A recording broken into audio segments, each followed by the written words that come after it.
241, the UFC 241 live stream. This is something I have been waiting for a long time. I am so excited for this stream. It's been a while since we've done UFC live streams, but it's great to be back. It's great to be back over on YouTube as well, and we're actually going to cover the final prelim match, and then we're going to go straight into the main card. So very excited for that. There's a few people that I can see in the chat. Hello to all of you. I can tell you that there's no action on at the moment. We are in between fights, so we are literally just waiting for the next contest to start. So hello to everyone that is joining us. As you can see, it's a little bit different, the stream layout, to how we normally have it for like the WWE shows. But I really am gonna make a big effort to try and do these on a weekly basis again. So really looking forward to this card. I think this might be my favourite card of the year. And of course the headline match, the headline fight, really is something mouth-watering. You're talking about arguably the two best heavyweight fighters in the history of UFC. So we've got Daniel Cormier taking on Stipe Miocic. So Miocic was widely regarded as the best. Then Cormier came along, kind of upset him. But looking back at it, it wasn't really an upset. Cormier went into their first fight as the underdog, but got the victory. So, yeah, there's a lot to look forward to, a lot going on. Hello to everyone that's in the chat. Hope you are well. So, yeah, as I said, you know, there's that fight. And then we've got Pettis taking on Nate Diaz, which is such a big fight. I mean, that could have main evented this show just on its own. It's been 3 years since we've seen Nate Diaz. I need to go through my predictions and everything. We are going to do that. You're still not missing out on anything. There's no action at the moment. We're still waiting for that final prelim fight. What I want to do, though, is just kind of get an early gauge, just get an early idea as to what you guys think. So let me know in the chat. I've made the chat bigger for these UFC streams. Let me know in the chat who is winning the main event. Where do you think this is going? Also, if you are watching, drop a like on the stream. It makes a massive difference. It's been a while since we've done these UFC streams, so if you're watching, give the stream a like, support the channel. I know a lot of you do anyway, so I'm going to ask for your assistance. So yeah, really looking forward to tonight. Where do you think this is going to go, though? Let me know. Is it going to be Cormier or is it going to be Stipe? Who do you think is going to emerge victorious? I can see Lee straight away coming in saying it's going to be Stipe. And you might be right. I feel like it's so close. I feel like Cormier, though, has really moved ahead of Stipe. Like, certainly his kind of legacy, I think, is going to be greater. Just because of the feud he had with John Jones. But that doesn't necessarily make him the better heavyweight. Until Stipe lost against Cormier, he was regarded as the best heavyweight. And I think what's really interesting is Stipe has been thinking about this fight ever since he lost to Cormier. Whereas Cormier, I don't think he has. I think Cormier's been distracted with Brock Lesnar. Obviously, he's had John Jones in the background as well. So definitely Stipe has given this rematch way more thought. You know, is that going to work to his advantage? Personally, I'm going Cormier. I'm going Cormier because I just think he is the better fighter. I think he's easily the better wrestler. I think he's got great strikes. He's really good on the ground. I think that he will have enough to once again get the victory here. But don't get me wrong, this is going to be close. This is going to be real close.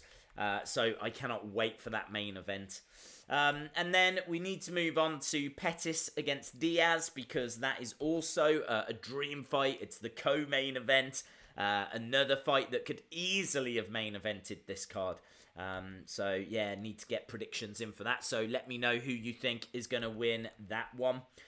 We are going to talk about that one. I do just want to stick on Cormier and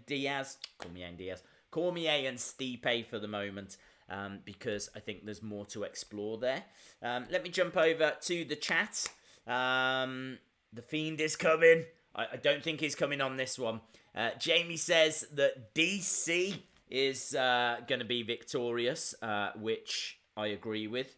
I do think it's going to be very close, but DC, I mean, this could be DC's last fight. This could be the last UFC match we see of DC. There's rumours that DC could be going to WWE.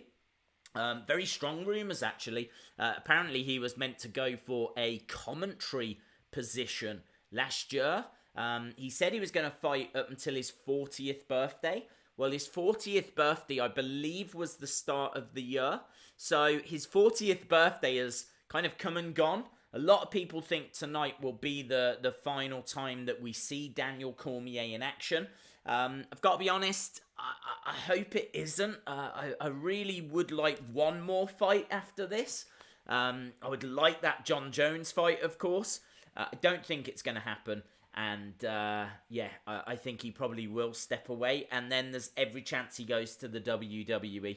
Every chance he goes to WWE. Maybe not to fight, although Brock versus Cormier in a WWE ring, I do think would be fascinating as well. I do think that would be something people would love to see. But I think he'll go as a commentator. I think he'll go to SmackDown. Obviously, SmackDown's moving over to Fox, which is a big move. They need to make it feel more sporty. They're talking of bringing Ronda Rousey back just for that first show on Fox. So Ronda's going to be there. Brock's already been advertised. What if Daniel Cormier walks out into that arena, maybe gets face-to-face with Brock Lesnar in a WWE ring? That would be pretty epic. I'm sure conversations have been had. So very much looking forward to that. Days Cormier will win by knockout, says Christopher Rogers.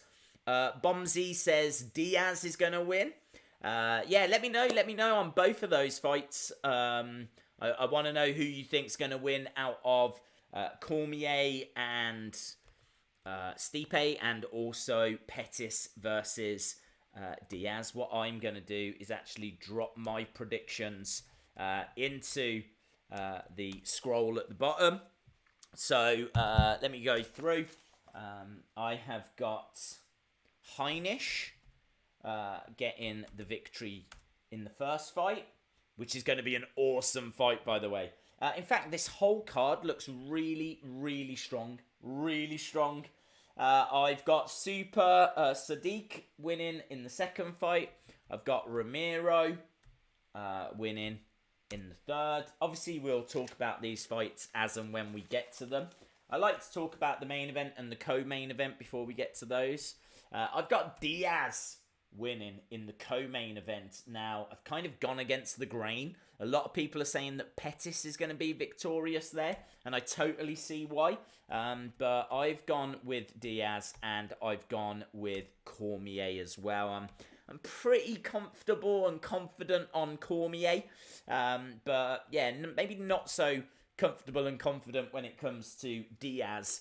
I'm a big Diaz fan. I really do like Nate Diaz. It's great to have him back after such a long layoff. He has got it all to do tonight, though. All to do tonight.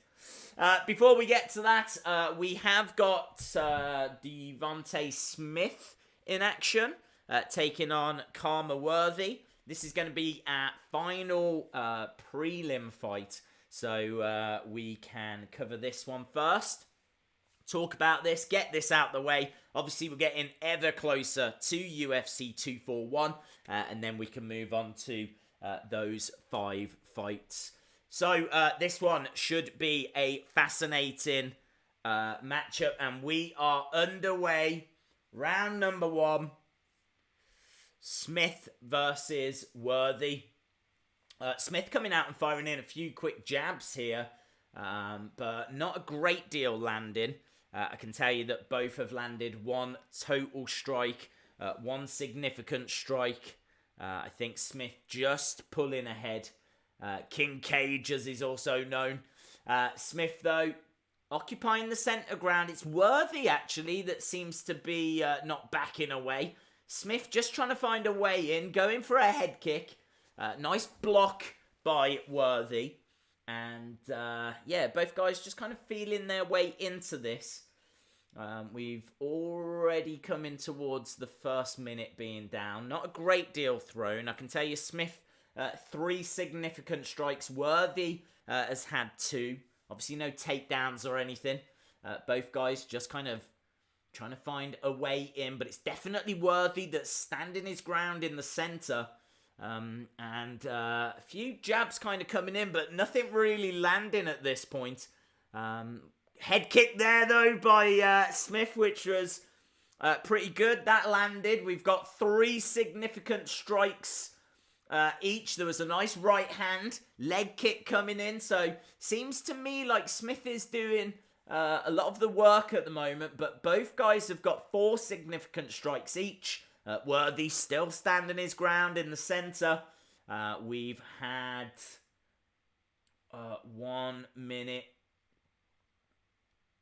just over, coming up to 2 minutes, going in for a kick.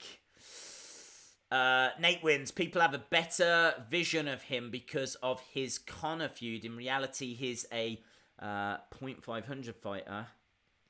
I agree that he is built up because of that fight against Conor, but I've been a fan of his style, and he keeps himself in really good condition as well. So I do like the way that he looks after himself. Referee just breaking them apart here for a second, and we are back underway. We've got 2:25 on the clock. Not a great deal going on here between these two. Still kind of feeling each other out.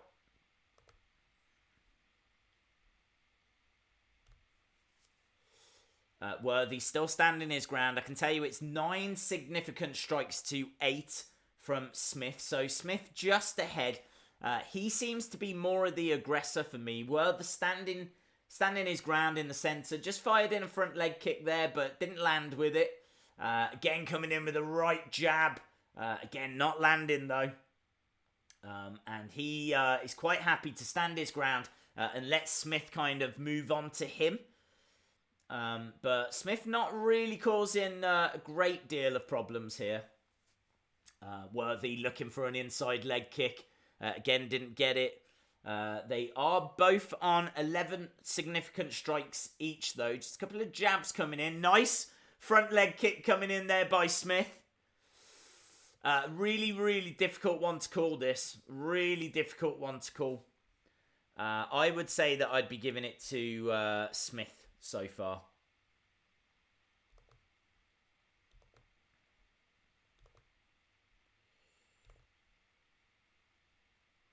Worthy in the centre, moving his head. We are approaching the final minute.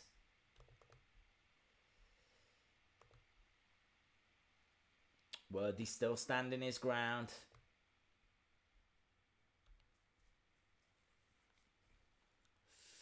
I grew up in Oklahoma City and went to high school here as well. Oh! Smith goes down! Smith went down! Worthy caught him with a beautiful right hand. So Worthy was standing his ground in the centre. That was nice. That was nice. He's jumped over the cage. He's looking out at the crowd. He's screaming his head off. He is pumped, man. And he should be pumped after that.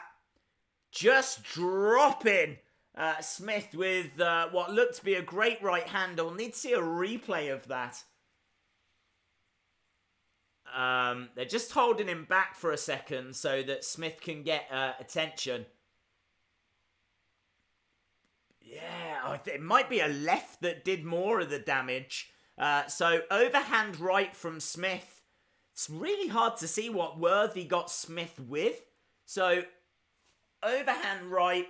It was kind of like a reflex left jab.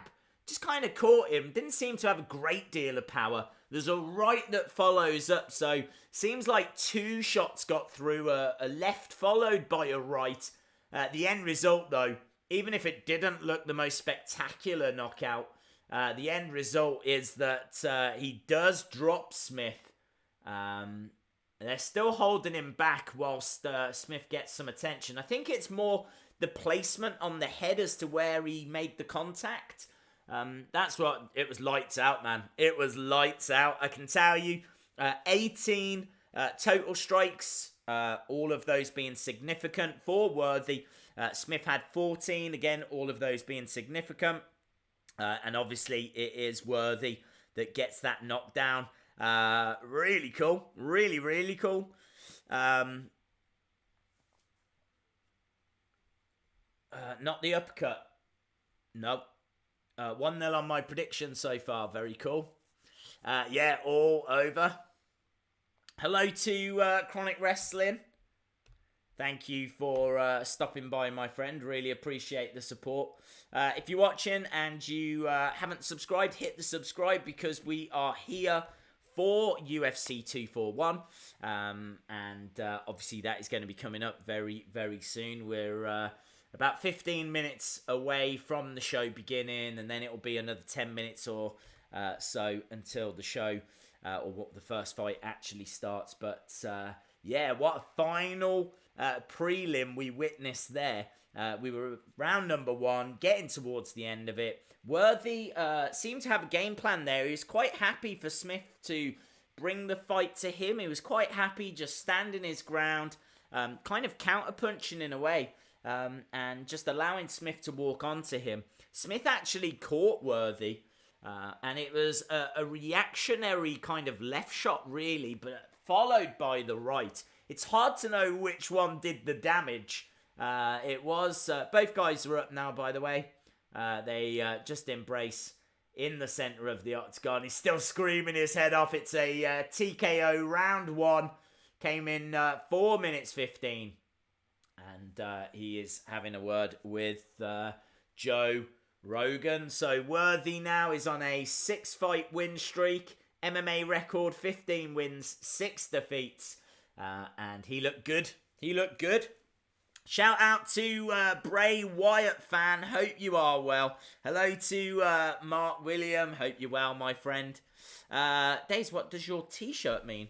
That is a Wrestling Days t-shirt, which should be available now at Amazon and Urban Species online. So you can actually get official Wrestling Days t-shirts now. I need to do a video like properly launching them, but yeah, I got them at the end of last week. I think they look pretty cool. So yeah, that's the t-shirt I'm wearing. They're just showing a replay here of that knockdown. I feel like it's the left. I feel like it's the Smith comes in with a big right, and it's just this left. It's like a jab down the center. It's more of a reaction. It's more of a kind of, he gets hit and he just throws this left out. But it must have been absolutely on the button. Must have been bang on the button because down went Smith. Big win for Worthy there. And he's still pumped up, man, as you might imagine. So that is our last fight on the prelims. We are going to be moving across to the main card very, very soon. Days tomorrow, I will draw The Rock. Did you know The Rock retired? I did hear about that, yes. How is Kia? She is okay. She's a bit down because of being in the cage still. Quite ironic considering we're watching cage fighting. For those that don't know, my pet dog had to have surgery and she's been in this thing for a couple of weeks now. We do try to let her out, but she's not allowed to run around. And yeah, it's kind of getting to her a little bit, but hopefully she can start going for little walks soon. But yeah. Right, so that is the end of that. We'll be moving on. I think the first fight on the main card is going to be Derek Brunson taking on Ian Heinisch. This is a middleweight contest, and it is a fascinating contest as well. Very much looking forward to that whole card, really. I do think it looks a very, very strong card. I can tell you that the favourite in that, going into Brunson against Heinisch, is going to be Heinisch. Brunson plus 125, Heinisch minus 155. So Brunson is ranked 8th. Heinisch is 10th in the middleweight division. And yeah, these two, it's going to be a fascinating contest. And the reach advantage is with Brunson, 77 inches to 72 inches. So Brunson, a little bit of an underdog, but he does have heavy hitting power. He's got a really good takedown defense, and he is 18-7 overall. Heinisch is hungry. I believe he's 2-0 in the UFC. He's beat 2 good grapplers coming into this fight. He's really good at wrestling. He's got power, and what's quite interesting about his power is he doesn't tend to lose it. Like, he's still got it in the later rounds. He seems to be as powerful in the later rounds as he is in the earlier rounds. So he's not got a reach advantage. Brunson has got a 5-inch reach advantage over him. Brunson's obviously got a leg reach advantage. Brunson, a couple of inches taller.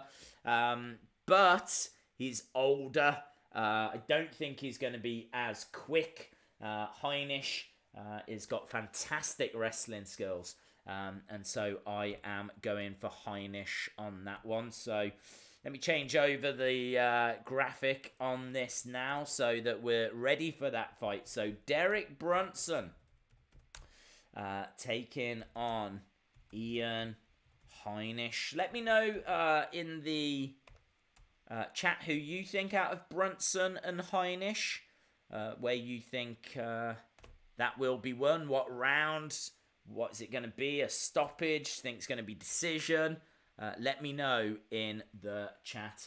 I can tell you we are 9 minutes away from UFC 241. Of course, there is a lot of excitement around this. A lot of excitement. This really is the biggest card of the year so far. So, yeah, very, very excited. Randy Land says close. CJ says Brunson's going to catch him coming in for a takedown. Interesting. That is interesting. Stylebender, sadly no Stylebender tonight. Hopefully we will see. I don't know, have they announced Adesanya? Is Adesanya fighting again this year? I legit don't know. I feel like he is. So yeah, we are 8 minutes away. So yeah, very much looking forward to Brunson against Heinisch. That's obviously a middleweight contest. We've got Benitez against Super Sodiq.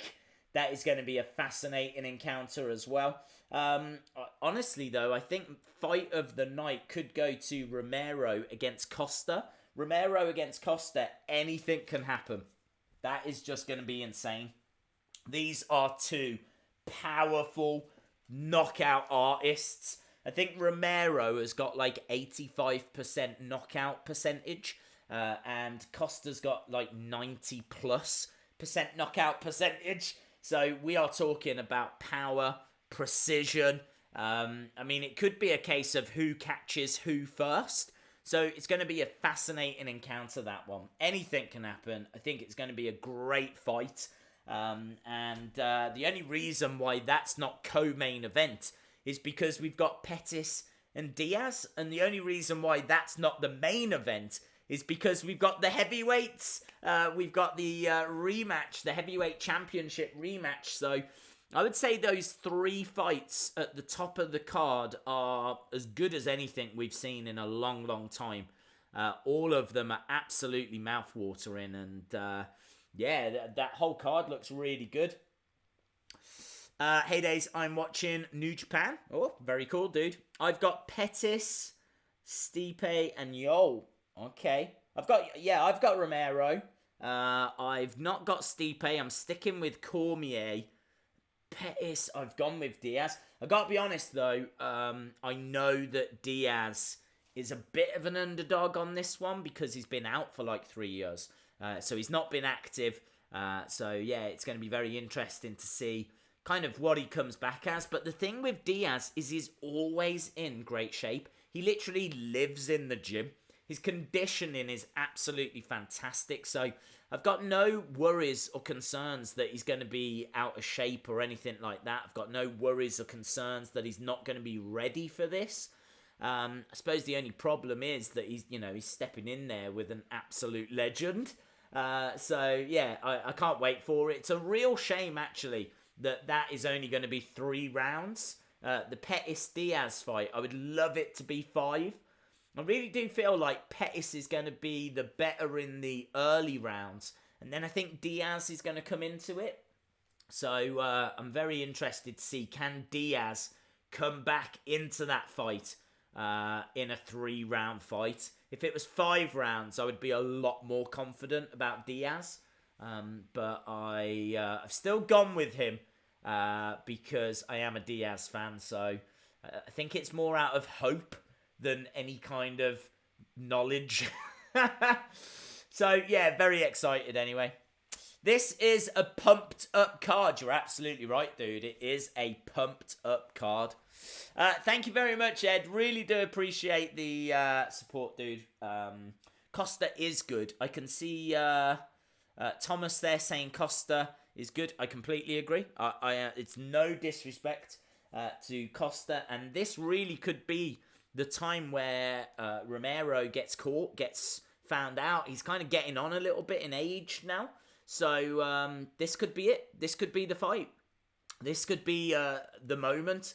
And Costa is great. I completely agree. As we said, power, just bags of it. He's 90+% knockout percentage. Fantastic hooks to the body. Left hook. He really can dictate fights and dictate the pace of fights. He has been taken down, Costa, so maybe there's an opening. Maybe there's a way in, because Romero is a great wrestler. He's got that power, but he's got really good wrestling skills as well, and that's kind of why I was leaning towards Romero. But look, if it went to Costa, I can't say I would be surprised. I kind of feel that way about a lot of tonight's fights.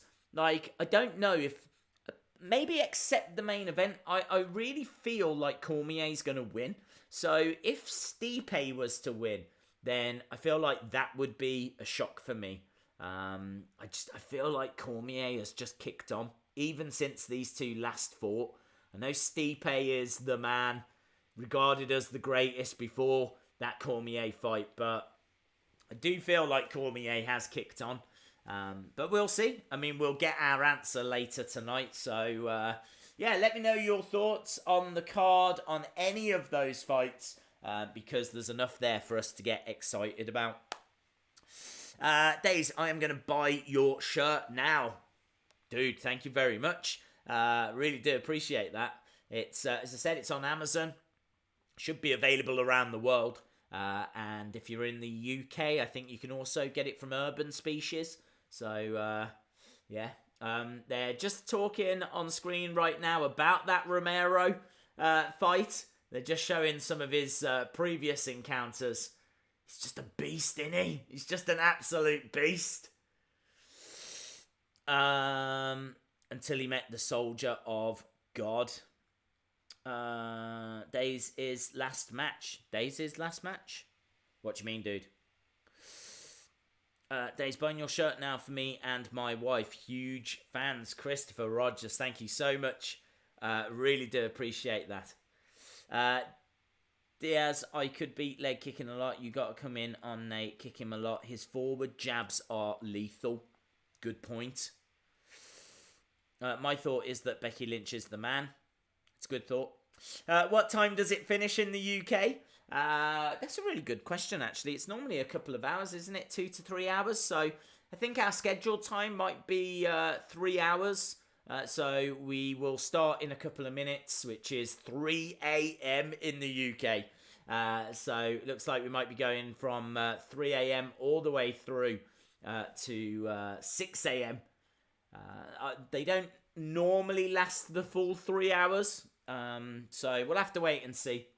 I honestly hope it does, because this card is absolutely fascinating, and I really want to enjoy some of these fights. So as much as I want finishes, I don't want early finishes or not too many early finishes.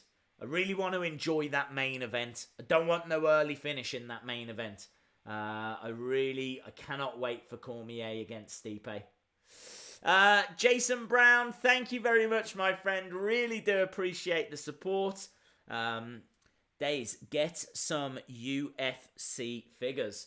They did make UFC action figures, actually. And I should pick some up. I would be quite interested in getting some of those. Definitely Royce Gracie. I'd love to get the Royce Gracie action figure. Just because it looked really cool. And plus, Royce Gracie is like... Well, I was going to say the GOAT. He's probably not the GOAT now, but he was definitely the GOAT for a long time. Days, I'm almost certainly going to pass out in the middle. I'm going to keep on watching.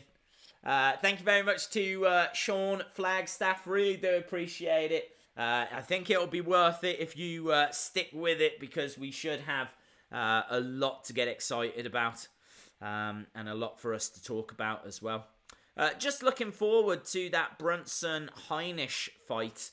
I can tell you that significant strikes, Heinisch tends to land 3.67 per minute, whereas Brunson tends to land 3.21.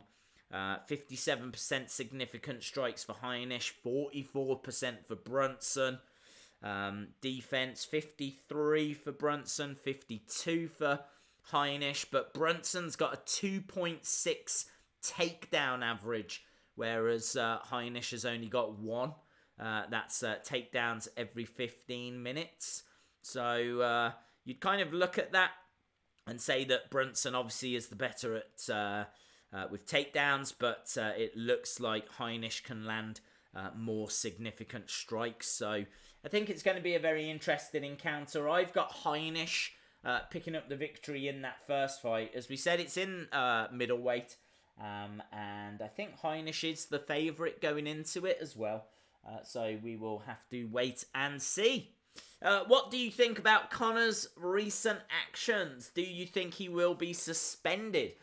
I don't think he'll be suspended. I don't think, anyway. What I thought was quite interesting was Dana came out and said he was already aware. He already knew that this had happened. Apparently this happened back in April. So this isn't something that happened just the other day. This happened months ago. That footage was from back in, well, maybe even March. Dana knew about it in April. And obviously we've not heard anything until recently. Doesn't look good. To be honest, I haven't heard the full details. I've seen the video. I know what it looks like. And I'm sure, you know, it probably is what we all think, which is the old guy just didn't want any of Conor's whiskey. Conor hit him in the face, like as simple as that. I don't think they knew each other beforehand. It doesn't even matter if what the old guy said. The old guy could have said anything. I don't think there's anything the old guy could have said that can warrant Conor McGregor punching him in the head. It's incredible. And I think what's really incredible as well is Khabib has come out and said he is absolutely disgusted. He wants police action and everything taken. I know those two have got a real history and had a real heated history anyway.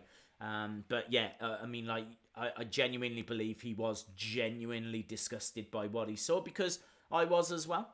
And I definitely think it's going to hurt Conor's reputation.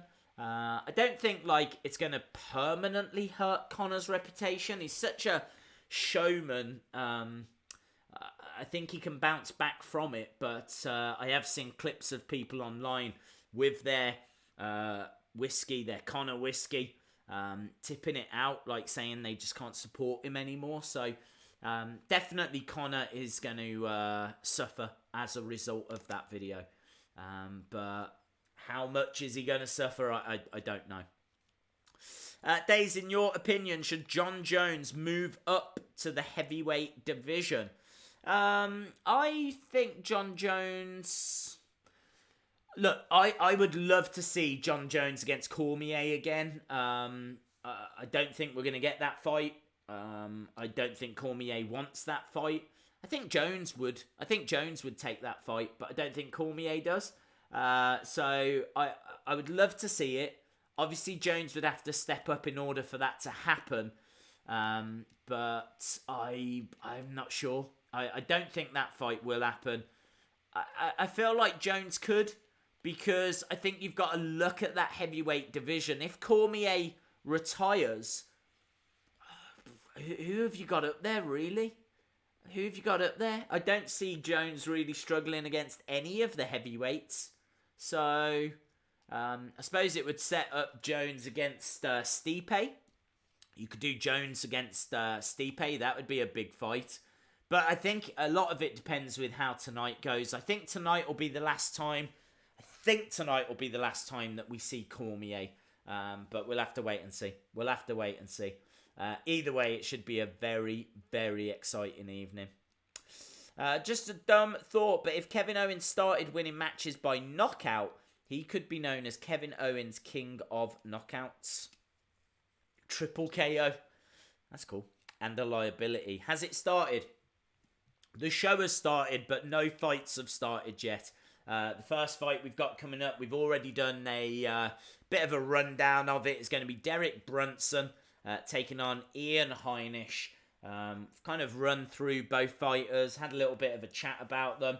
I think that Heinisch, who has got quite a good takedown defense, he's a good wrestler.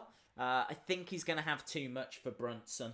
I think he's the favourite anyway going into it, so I think that's kind of what the odds are suggesting as well. But that's going to be our first fight. Should be coming up in about 10 minutes' time. We've just got some action on screen at the moment, just like previewing the fights that are coming. It's actually, they're talking about Cormier against Stipe, but we'll obviously have to wait a while until that one. I think we're going to be here for about another 3 hours or so. So make sure you're comfortable. Make sure you've got the snacks in. We should be in for a fascinating encounter. Or a fascinating evening, as I should say. You can tell Costa is off the juice now. I mean, I just, they're showing there the weigh-in between Stipe and Cormier, and it's incredible to see the size of Stipe just towering over people. I can tell you that Stipe is plus 115, so he is a slight underdog. Cormier is going to be minus 145, so slight favourite. That's pretty much an exact swing. Roles reversed from the first fight. The first fight, Cormier went in as the underdog. But again, he was only slight underdog. This time, Stipe goes in as the slight underdog. There's really not going to be a great deal in it.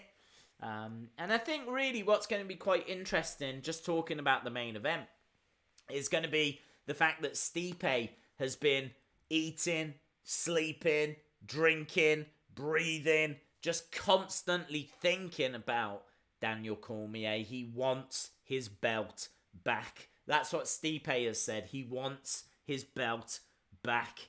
Whereas Cormier, I don't think has been that focused on Stipe and a rematch. He's been thinking about Brock Lesnar. He's been thinking about John Jones. He had that fight with Derek Lewis as well. So he's been thinking and had his thoughts on other things. So, I don't know. Is he going to be going into this as prepared as Stipe? We're going to find out. That's what makes tonight so fascinating.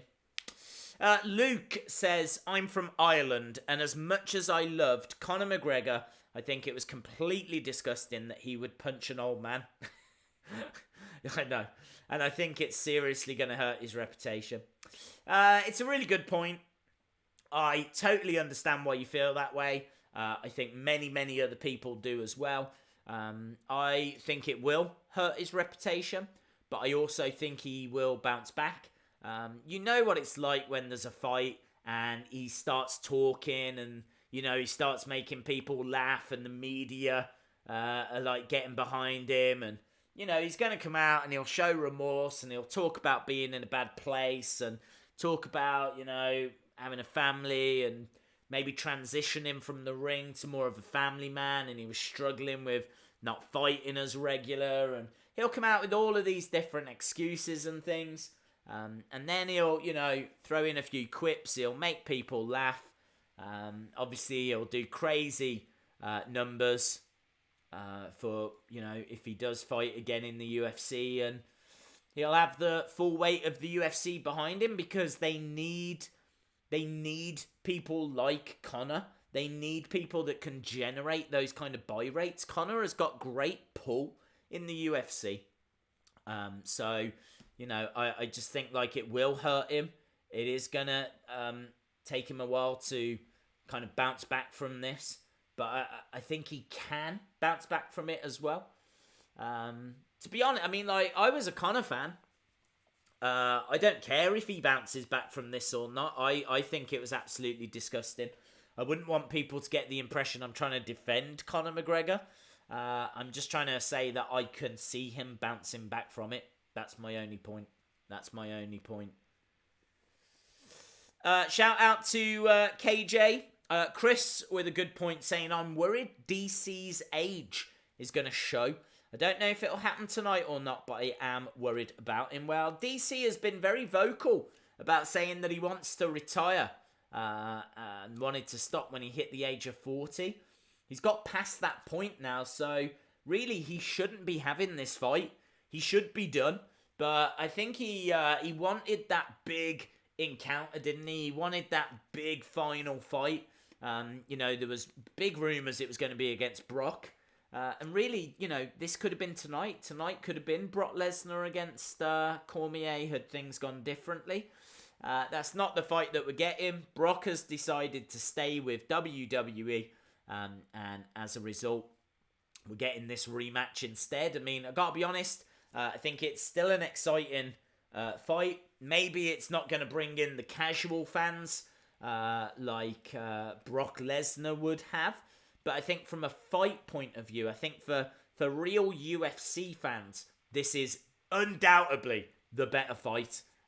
This is going to be a much closer contest because I'll tell you now, Cormier destroys Lesnar every day of the week and twice on Sundays. So I just don't think that would have been much of a contest. I know Brock's big, but honestly, size just doesn't play that big of a factor in the UFC. Yeah. Shout out to Khalib. Is it Khalib Mitchell? Chris says, agreed, sir. Thank you very much, my friend. Just appreciate the support. I really appreciate you guys joining us. I know we haven't done a UFC live stream for a while. I did want to do them. I always planned on coming back for this show. So it's great to be back. It's great to be covering these fights, talking to you guys about these fights, getting excited about the action. I know we've not had a great deal of action so far. We've had one fight that we've covered and it ended in the first round. But we are literally moments away from Brunson against Heinisch.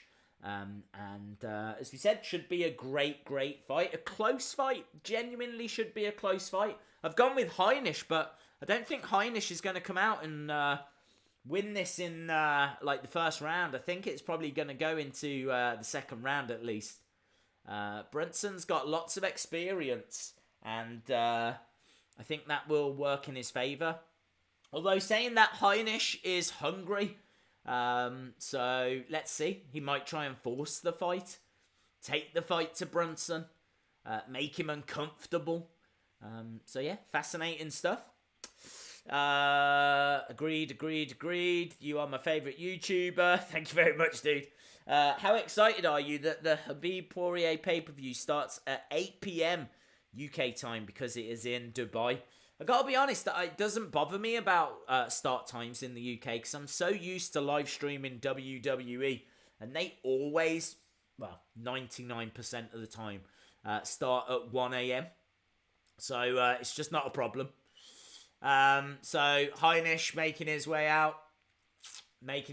down to the ring. Heinisch ranked 10th, and Brunson ranked 8th. I can tell you Heinisch dancing around, moving around, looking very relaxed as he heads to the octagon. Cool as a cucumber. Thanks for the live stream. No worries, Julian. Thank you so much for joining us. Really do appreciate the support. So Heinisch just making his way down with his entourage. And then obviously Brunson should be out, and then we should be underway. Let's just run down a little bit of a tale of a tape for those of you that have just joined us. So this matchup is coming from the middleweight division. And we've got a few numbers that we can go through whilst we just wait for these two to make their way down to the octagon. In fact, they're just getting checked over at the moment. Heinisch is on a 5-fight win streak. Former LFA middleweight champion. Awarded UFC contract on Dana White's Champion Series, and is now ranked number 10 in the middleweight division. I can tell you that his reach is 72 inches. Brunson's is 77. Heinisch's leg reach is 41 inches. Brunson's is 43. Brunson a couple of inches taller as well, 6'1", whereas Heinisch is 5'11". Obviously, both guys coming in at 185 pounds. Record, Brunson is 18 wins, 7 defeats. Heinisch has got 12 wins and just the 1 defeat. I can tell you that Heinisch has won 31% of his fights by KO or TKO, whereas Brunson has won 58% of his fights. Submissions, they're 15 and 16, so they're about the same. And when it comes to decisions, Heinisch, 54% of his fights have gone to decision victory, whereas Brunson only 26. So Brunson tends to get the job done before we get to the judges, whereas Heinisch tends to go to the judges more often than not. Over 50% of his wins come in that way. I can tell you that Brunson has got the most first-round finishes in UFC middleweight history. I don't think he'll do that tonight. Shortest average fight time amongst active UFC middleweights at 6 minutes 32. And I can tell you that average fight time for Heinisch is the full 15 minutes. So we are in for a fascinating encounter. Absolutely fascinating.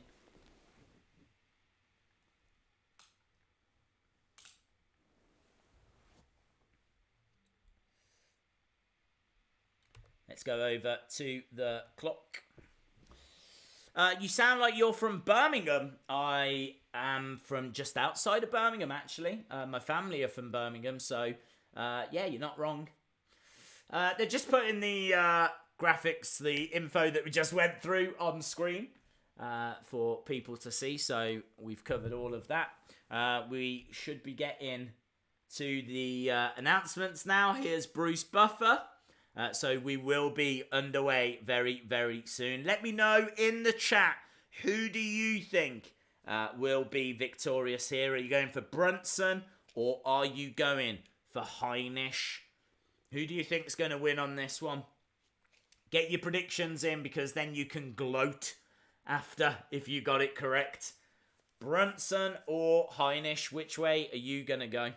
WWE Demon Diva says, hashtag the Diaz show. Jess, thank you very much for the support, my friend. Hello to Trevonte99. Hello to you. Shout out to Peter Christ. Thank you for dropping by. Jamie is here chilling, taking an evening off. But he reckons it's going to be Brunson. Rory says Brunson. Andrew says Brunson as well. So it seems like a lot of people are going for Brunson here. I'm still sticking with Heinisch. Peter Crossley says, I'll pick whoever you do. That's it. Good guy. Good man. Man, I am in the minority here. Travante says Brunson. JJMP37 says Brunson. Not nearly as violent or quick, but similar to what Masvidal did to Askren. Ian's got a good takedown and gets caught and knocked out. Okay. Mike Beltran is the referee. We are getting ready for round number 1. Here we go. One of the ring girls looks like Sasha Banks. Fun fact. We're in the Honda Center as well. UFC 241 is underway. Round number 1. And I can tell you that Heinisch is... Oh! Caught him with a head kick! Caught him with a head kick. Brunson bounces back up though. Heinisch with a head kick. And Brunson looking for a takedown. He's picked up Heinisch. Heinisch with an elbow to the head. I think Brunson doing a little bit of holding on there. Because he seemed to catch him. Seemed to take him down. First 30-odd seconds of this, absolutely fascinating. Knees coming in now by Brunson, who's got Heinisch up against the cage. Doesn't seem to be a great deal of power or intent from Brunson. I don't know, his head just doesn't seem to be in it. He's tapping away, really, trying to drive Heinisch into the cage. Heinisch breaks free, stands his ground in the center, front leg kick. By Heinisch, coming in with another head kick as well. I think he definitely rocked Brunson there. Brunson on the back foot. Heinisch is the one that's standing his ground, forcing the fight forward, charging forward with a left jab. Went for a head kick but didn't land. Brunson comes forward with a right left, kind of lands it on the chest. Heinisch charging forward as well though. This is an explosive opening, 1 minute 30, and now Brunson coming forward with a right and left as well. Went for a kick but didn't actually throw it in the end. I can tell you that Brunson has landed 3 strikes, whereas Heinisch has landed 6, but Brunson has thrown 14. So he's throwing a lot and not connecting with a great deal. 14 thrown, 4 landed, whereas Heinisch has thrown 6, landed 6. Some big moments still. No takedowns. Brunson looked like he was going to get that takedown. Looked like he was going to get Heinisch down after popping back up. The pace of this just falling away slightly. Heinisch standing his ground in the center. Brunson on the outside, but Heinisch charging forward with a right hand. And now trying for a single leg takedown. Kind of pushing Brunson back. And Brunson, he's got so many questions being asked of him. He does respond all right there, though, with a couple of kicks. Tries to charge forward. We're down to 2 minutes 13, 2 minutes 10. And I would say this is a Heinisch round. Heinisch looking good here. We know that he tends to go the distance. So Brunson likes to get his fights done relatively early. Average fight time of about 6 minutes for Brunson.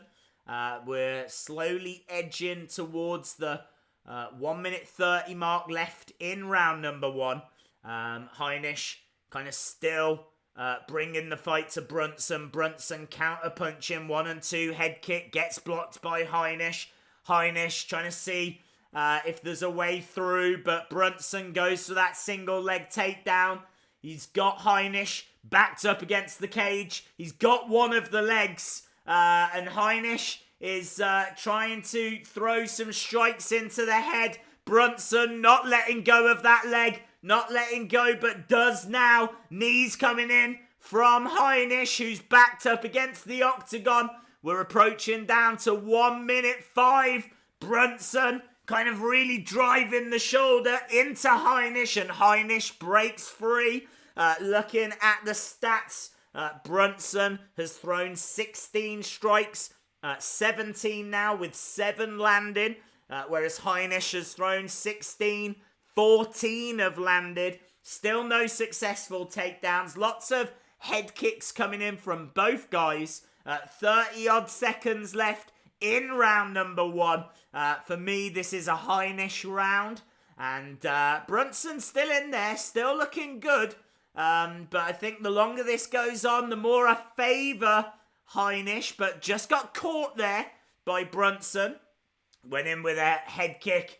Heinisch really just needs to see the round out. Double leg takedown attempt here by Brunson, who has looked for those takedowns. Driving Heinisch against the cage, spinning round, getting round the back, looking for takedown, but Heinisch stays standing. That's the end of the round. Really great round. Really enjoyable stuff. Really enjoyable stuff. If you are watching and you haven't subscribed, hit the subscribe, because we are here for future UFC shows. We're here for the rest of UFC 241, and what a card it looks like, and what a fight we have got on our hands right now. A lot of people in the chat saying Brunson was going to be victorious in this one. I picked Heinisch beforehand. I'd say Heinisch was up. Let's have a look. There's a brilliant head kick there by Heinisch. They're just showing a replay. Look at that beautiful right hand. Heinisch has connected with a lot more for me. He has been the more aggressor as well. Brunson has been looking for the takedowns, but hasn't been successful. Let's have a look. We're going into round number 2. We are underway in the second round, and I can tell you that Heinisch is again standing his ground in the centre. Brunson coming forward a little bit more now. Already fired in a couple of leg kicks. Heinisch, again, just standing his ground, firing off a head kick, trying to keep a bit of distance. He likes to fight from distance. Big overhand right that just came in from Heinisch. And a nice reply from Brunson as well. Heinisch still standing in the centre. Brunson on the outside. They're really trying to work each other out. Heinisch came out of the gates quite quickly at the start of round number 1. He hasn't done that at the start of round number 2. So both guys in the centre right now. And it's Heinisch who went for a single leg takedown but can't get it. He's backed up against the cage. Kind of got caught a little bit there with a left hand. Went down. He was looking for a takedown. Both guys are down. And this looks like a little bit of a guillotine, but he's let it go. Doesn't look like he had it on properly anyway. Brunson there. Heinisch pops back up. So still no takedowns here for either guy. We have got just over 3 minutes 30 left in this. And as I said, the longer it goes, I feel the more Heinisch comes into the fight, really. He kind of was the aggressor in the first round. He's not being as aggressive in this round. And it's actually Brunson that's occupying the centre. And it's Heinisch that's kind of fighting from the outside.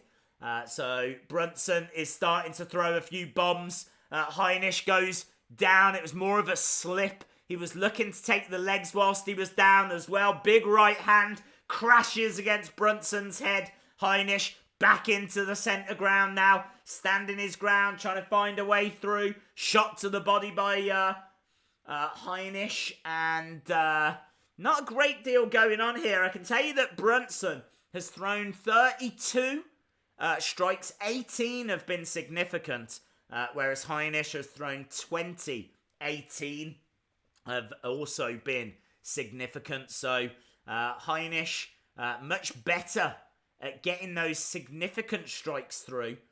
Both guys in the centre just kind of trading shots off right now. Neither guy seems to be in a great deal of trouble. Of course, it just takes one shot out of nowhere. They're tangling up. Brunson charging forward with some jabs. Heinisch drops down looking for the legs. Brunson round the back. Firing shots on the head. He's on the back of Heinisch. This isn't a great position for Heinisch to be in. Brunson, though, can control the fight from here. He's kind of got him from round the back. 1 minute 40 odd on the clock. He's got a single leg. I thought he was going to look for that single leg takedown, but they break apart. Heinisch back into the centre. Brunson back into the centre as well. I gotta be honest, the first one was like a game of cat and mouse. It kind of felt to me like Heinisch was chasing Brunson around. Brunson was firing a few counters off. This round hasn't been that way. Brunson has done much better in this round. I would say that this is a Brunson round, actually. I think they just showed there that... oh, he dropped him! Heinisch drops Brunson, but he pops back up. We need to see a replay of that. Not sure how much connected by Heinisch. How much was potential slip by Brunson. Came out of nowhere. Didn't seem to be any trouble. And Brunson went down, but he's popped straight back up. Need to see a replay on that to kind of make a decision as to whose round this is. I would say it was a Brunson round. But a right hand coming in from Heinisch. Swing and a miss. I can tell you that Brunson has pulled ahead when it's come to significant strikes. 35 significant strikes now by Brunson. 21 by Heinisch. Heinisch up against the cage, having to try and block this. This is a Brunson round, definitely. The first one was a Heinisch round. Really want to see that moment again, though. Hoping we get a replay. Kicks to the body. And that is the end of round 2. We're going back. I think we're going to look at that moment. So, Heinisch gets caught. Kick to the body. Some nice combos, rights and lefts. They're showing the shots to the side of the head when Heinisch was down. No replay, I really wanted to see that moment again. I still feel like that's a Brunson round. I think this is 1-1 heading into the third. I've got it 20-18 to Brunson. I think Heinisch will need a finish. Let's see. Do you know what? I don't know. I feel like if it goes to judges, I think if Heinisch gets this round, then I think the judges' cards are going to be fascinating. And we know that Heinisch has gone the distance. Brunson's gone the distance, of course, but he tends to have his fights done by now, Brunson. But we're back underway into the third round. Heinisch in the centre. It's going to be very interesting to see what's left in the tank here. Brunson, obviously the bigger guy. And he has been a lot more active as well. Thrown a lot more, landed a lot more significant strikes. He's thrown 54 total strikes, Brunson.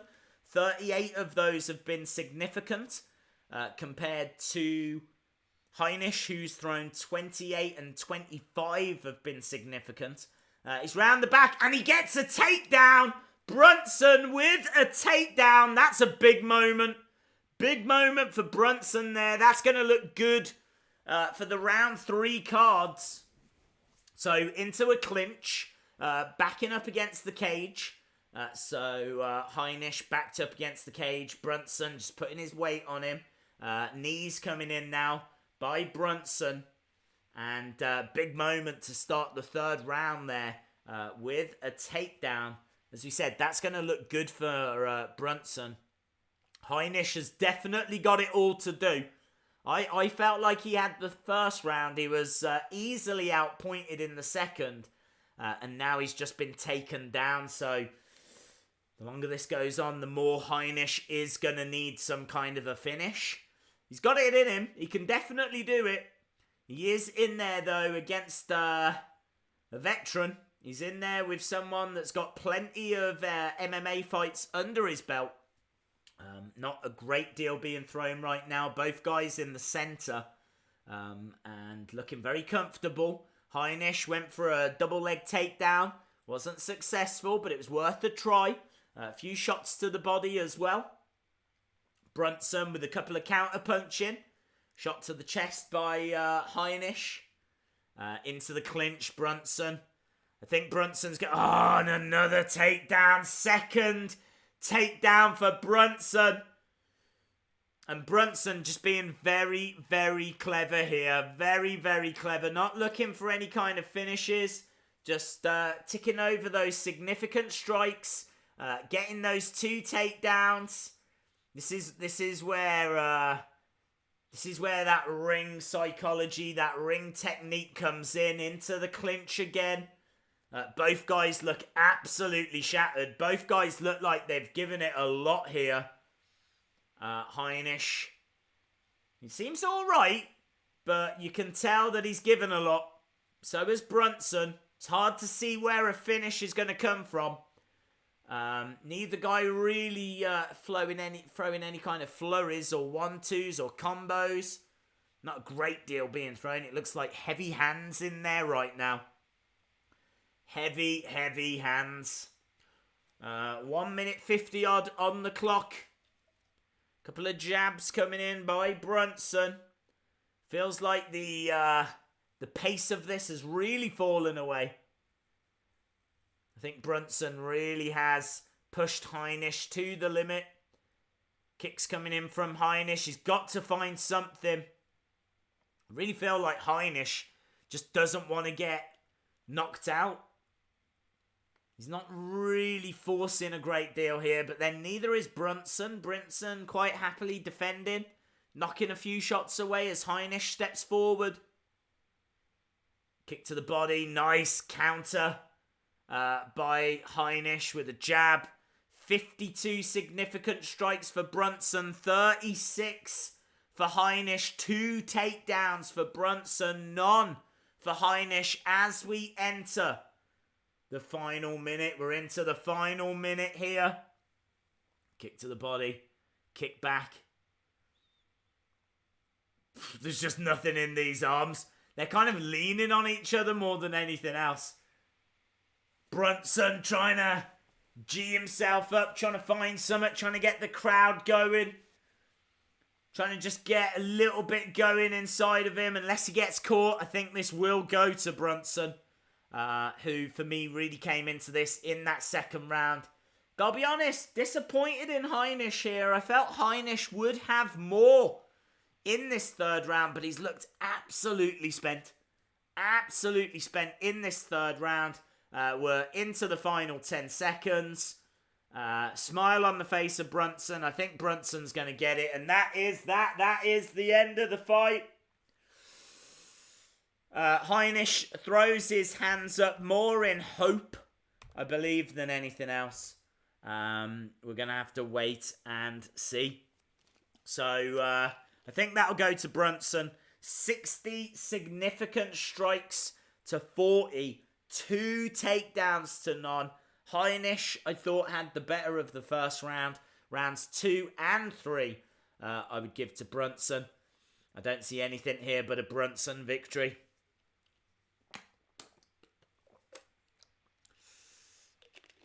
Brunson has won unless something happens. Logan, I completely agree. Rickson Gracie is better than Royce. Brunson, it's over. Just stay away. Yep. They're just going through. So 10 takedown attempts by Brunson, 8 by Heinisch. Brunson got 2. Heinisch got none of them. Significant strikes, 60 for Brunson, 40 for Heinisch. Fight honestly not going the way I thought. I thought Brunson would come out, maybe get the better of the first, and then Heinisch would come into it. It's absolutely the exact opposite. With Heinisch getting, for me, the first, and Brunson getting the second and third. So we're going over to Bruce Buffer. 29-28. Unanimous. And it is Derek Brunson by unanimous decision. Seems like a popular decision as well. So let's change this over. We need to drop winners into here. Not the best of starts for my predictions. That's okay. Of all the fights that I'm interested in, that was the least. I really, really do want Cormier to win, though. I would be very, very disappointed if he didn't. Let's put that there. So I've got my predictions on screen. I've got the winners scrolling along the bottom as well. Left 7, Creativity Inc. You should do commentary. You are great at it. Really appreciate the support, dude. Really appreciate the support. I absolutely love watching these fights with you guys, and yeah, I just love it. I love watching it, talking to you guys about it, getting your thoughts, and you lot tend to know more than me on this. I feel like I know quite a bit, but then clearly I don't. I went with Heinisch. You lot said Brunson. The chat definitely getting that one right. So Brunson winning that first fight by unanimous decision. When is the Stipe fight? That is the main event. We are probably going to be looking around about 20 past 5, probably about an hour and a half. I would say about an hour and a half till we get to that fight. Obviously, it depends on how the other fights go. We just obviously had 3 rounds there. So that one going the distance and Brunson getting the result. So we need to move on then, my friends. We need to move on to the next fight. That should be Gabriel Benitez against Sodiq Yousuff. Let me jot these down on screen. And then we can run through this featherweight contest. Perhaps if I could spell. Benitez versus Super Sodiq Yousuff. And as we said, this is a featherweight contest. Okay. So I can tell you that Super Sodiq Yousuff is heavy favourite here. I believe he is minus 300. Whereas Benitez is plus 220. And Sodiq comes in with 9 wins, 1 defeat. Whereas Benitez has got 21 victories, 7 defeats. Obviously, both are at 145 pounds. Both have got the same reach, 71 inches. And Benitez has got just a slight advantage when it comes to leg reach. It's not going to really mean a great deal. I can tell you that Benitez is very much your traditional Mexican fighter. He is 5-2 in the UFC. Hasn't got much of a ground game, but he is very technical. And Youssef is 2-0 in the UFC. And he is an exciting fighter as well. He's got speed, power. He's going to be quicker. I don't see anything but a Super Sodiq victory. I would imagine most of you have got that as well. Although, who knows? Who knows? I got the first one wrong. Maybe I've got this one wrong as well. But I'm going for Super Sodiq Yousuff. Let me know your thoughts in the chat. Let me know, do you think it's going to be Benitez or Sodiq Youssef? Hello to Dean Winchester. Hope you are well. Brandon thinks that Cormier is going to win by first round choke. It's possible. I don't feel like that's likely. I'd be amazed if he can get it done in the first round. I feel like Stipe is going to know Cormier inside and out. I feel like he's been fixated on him since their last encounter. So, I really feel that Stipe is going to come into this very well prepared. And I should imagine he's going to... I just don't think he's going to get caught, to be honest, in that early round. I think he could be victorious, Cormier. I think Stipe could as well. It's a tough one to call. It's a tough one to call. A lot of people in the chat have said Stipe, have picked Stipe, but I'm standing by Cormier. I'm a big Cormier fan. Second round, Youssef says Black John Wick. I've got Sodiq, says Chris.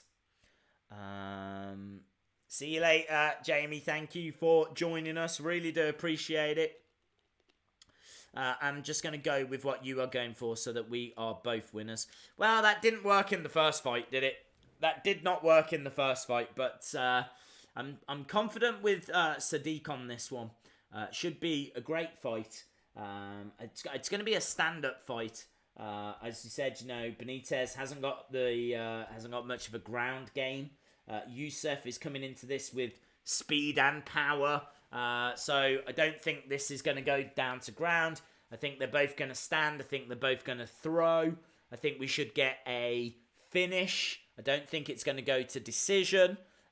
So let's wait and see. In fact, looking at decisions, Youssef, 44% of his wins have come by decision. 56 have come by knockout or TKO. He hasn't won any by submissions. In regards to Benitez, 33% by KO or TKO, 48% by submission, 19% by decision. So he does have submission in his arsenal, Benitez, but his overall ground game, I just don't put much value into it, to be honest. And I really think like this is going to be fairly straightforward work for Sodiq Youssef. They're just talking about UFC 242 and what a mouth-watering card that is. Of course, Khabib is on that card. The lightweight championship on the line against Dustin Poirier. We've got Barboza taking on Felder as well. Curtis Blades in action. Davi Ramos. So some great fighters on that card. Obviously, the main event is very eye-catching. So that is going to be UFC 242. If you are watching and you haven't subscribed, make sure that you subscribe to the channel because we are going to be back for that. Very much looking forward to UFC 242. And of course, we have still got plenty to go with UFC 241. They're just showing Benitez Youssef is next. Benitez is the underdog, plus 230. Youssef right now, negative 280. So he is going into this as a fairly heavy favourite. Fairly comfortable favourite here. Very much looking forward to this featherweight fight. Let me know in the chat who you got, if you haven't said already. Stipe doesn't have the tools yet. The top two fighters in the UFC, John Jones and Cormier. Yeah, I would absolutely love to see that fight. I would love to see John Jones, Cormier. I've got a horrible feeling we won't. I think Cormier will likely step away after this. I honestly haven't heard what he said. I don't know. What has Cormier been saying? Has he been saying that he is going to step away after this? I obviously haven't heard. I agree regarding Jones and Cormier. Pro Wrestling says, I prefer KFC, not UFC. I do like a good KFC, in all fairness. I think we all do.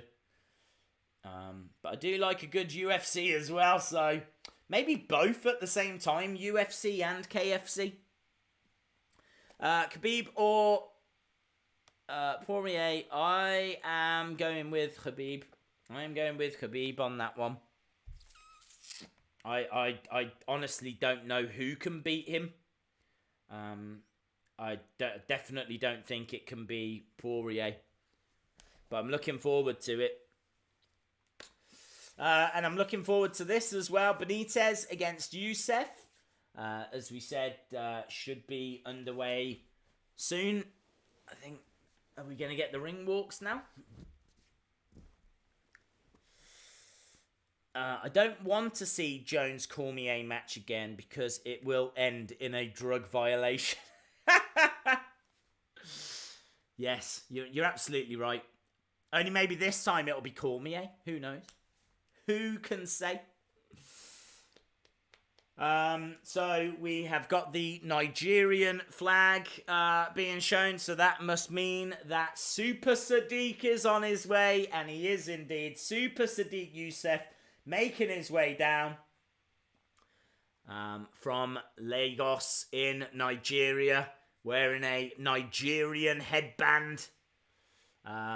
He is looking pumped for this one, as you might imagine. Big stage for him. Great opportunity for him. He's very explosive, quick, powerful. He could really make a name for himself tonight. This should be fascinating. And quick. This could be first round. So he goes into it as heavy favourite. As we said, this is the featherweight division. 4-fight win streak. 5 wins by knockout. And was awarded a UFC contract on the DWCS. Season 2, Week 6. So, Super Sodiq, big prospect, exciting fighter, looking forward to this one.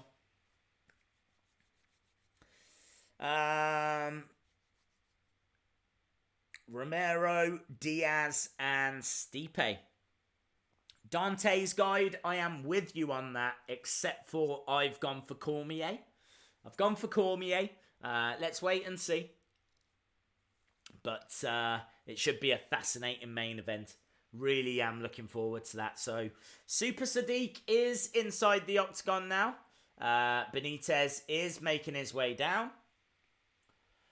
So, Benitez 5-2 in the UFC. Not the greatest record.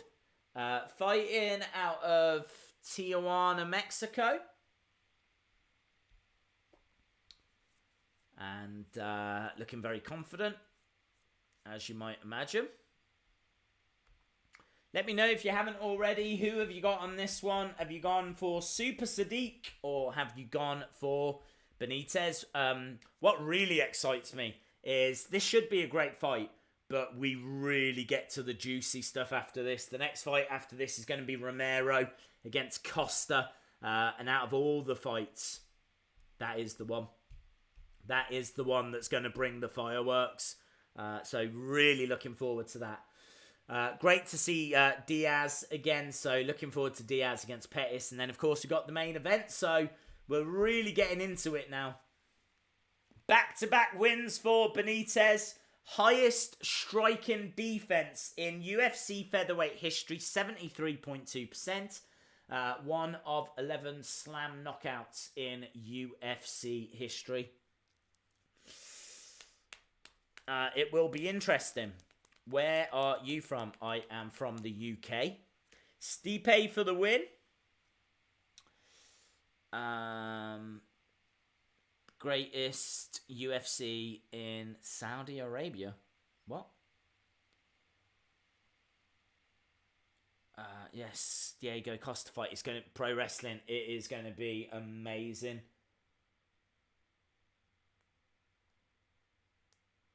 Costa Romero. Right, we should be getting close. Days, do you think DC will retire if he loses? I do actually. I think either way DC retires tonight. He's got nothing to prove. I mean, I suppose you could do Cormier, Stipe 3, but I don't know. I mean, you could just end on one win each, and that's it. You know, he lost his bout, and time to step away. I feel like it's very, very likely that he is going to go to WWE. There's been conversations. We know that he was due to try out to be a commentator for the WWE last year. So it wouldn't surprise me to see him going over there. And certainly, what with WWE moving over to Fox now. That's happening in October, I believe. So, it's going to be very, very interesting. And maybe the final time we see Daniel Cormier.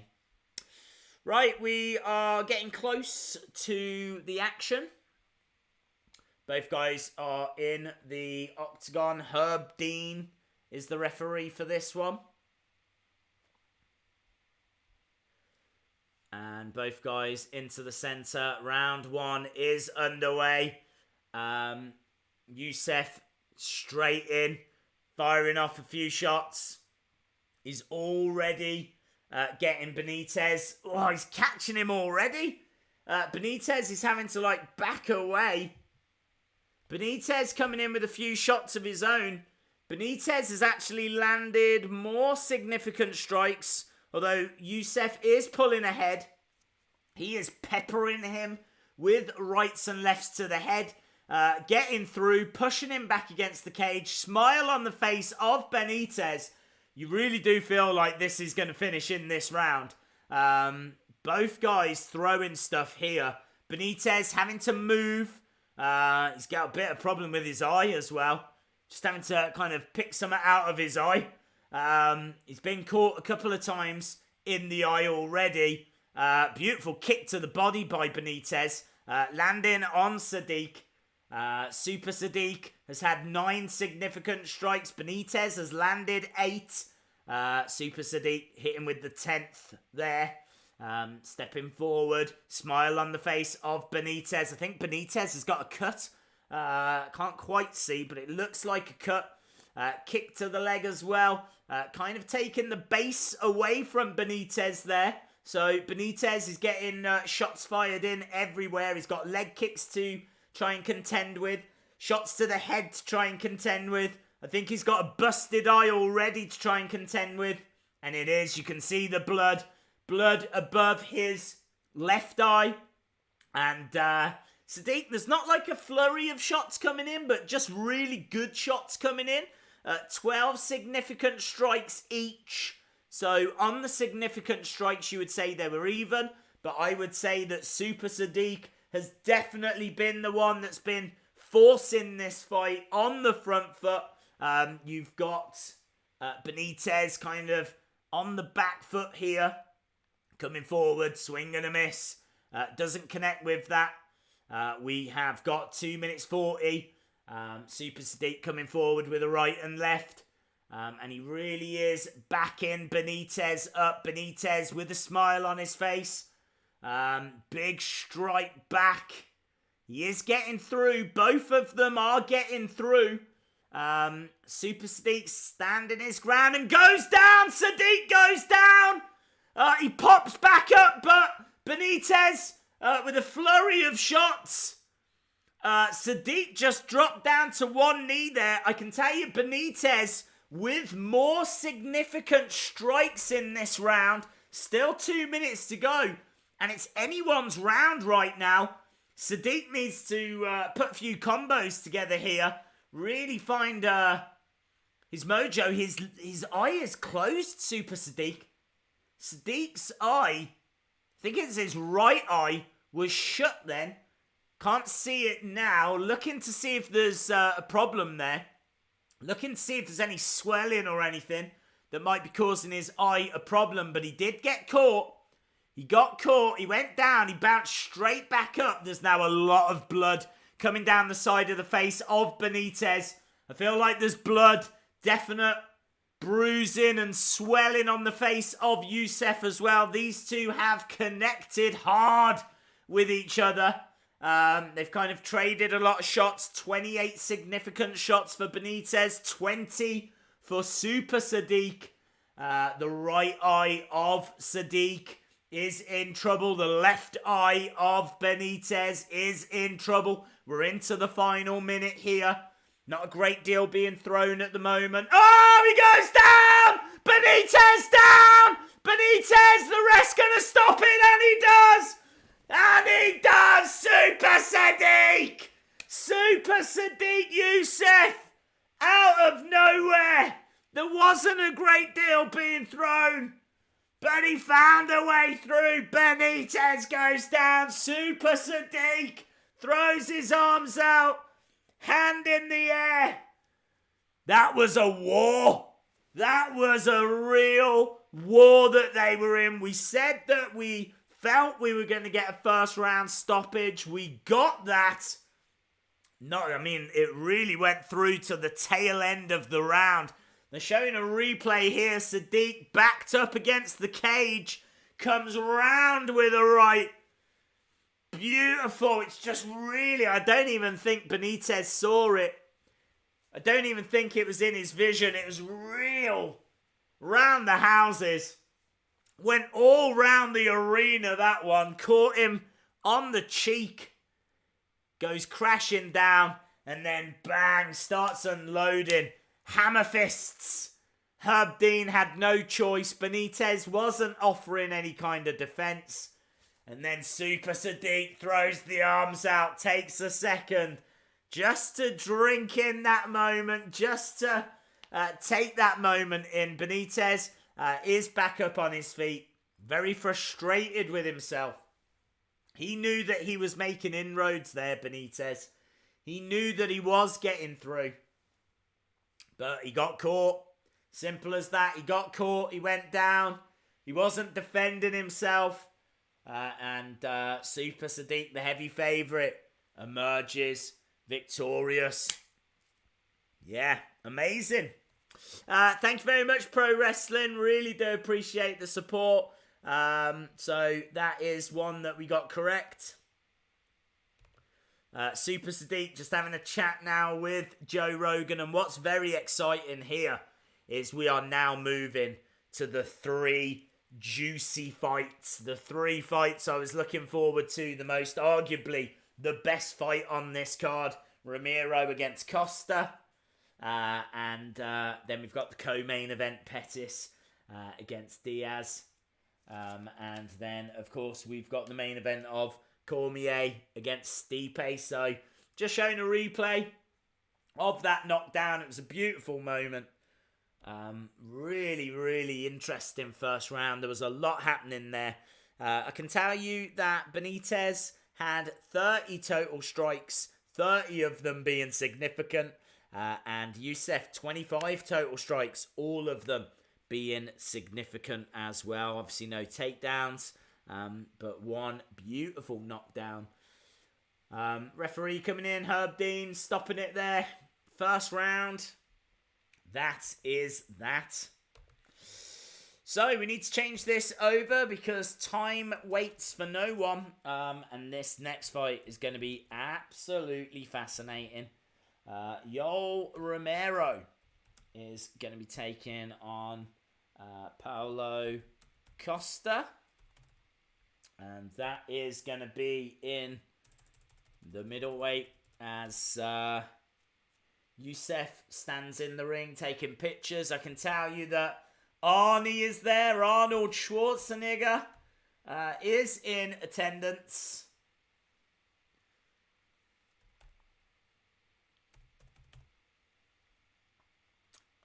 Middleweight, let's change this over to round number 1. Costa is going to win round 1 TKO. I would be surprised. I would be very surprised if that happened. Okay, so we've got our prediction right on that one. Youssef emerging victorious. So, 3 fights to go. My predictions are Romero. I've took a gamble with Diaz. That is a gamble. And Cormier. And so far, Brunson and Youssef, Super Sodiq, emerging victorious. So, let's talk about this next fight, shall we? Soldier of God, Yoel Romero taking on the Eraser, Paulo Costa. Anything can happen in this. There's a reason why we've been bigging this fight up all night. There's a reason why we've been talking about this fight all night. Because it should have fireworks. This thing should be absolutely fascinating. Really, really interesting. I can tell you, Paulo Costa, the Eraser, has won 92% of his fights by knockout or TKO. I can tell you that Yoel Romero has won 85% of his fights by knockout or TKO. These are 2 powerful, precise knockout artists going against each other. Really, this is going to come down to who lands that knockout punch first. And it could be anyone's. It really could be anyone's. Romero, very explosive. Really good counter striker. Romero does have wrestling skills as well. So if he needs to, he can lean on that. He can go to that. I've got Romero winning it. I feel like, I don't know if the wrestling is going to come into play. I just feel like he can kind of counter Costa. I feel like Costa likes to dictate the pace. He can get taken down, Costa. And I think that if you put pressure onto Costa, if you don't allow him to dictate the pace, then you can get some joy. And someone like Romero has got the tools to do that. So I'm going with Romero on this one. If Costa wins, I wouldn't be surprised. This is going to be explosive. This is going to be interesting. I don't think it's going to go long, but I've gone with Romero. Let me know in the chat. Diaz shouldn't be next because he is the co-main event. So it should be Romero and Costa as the next fight.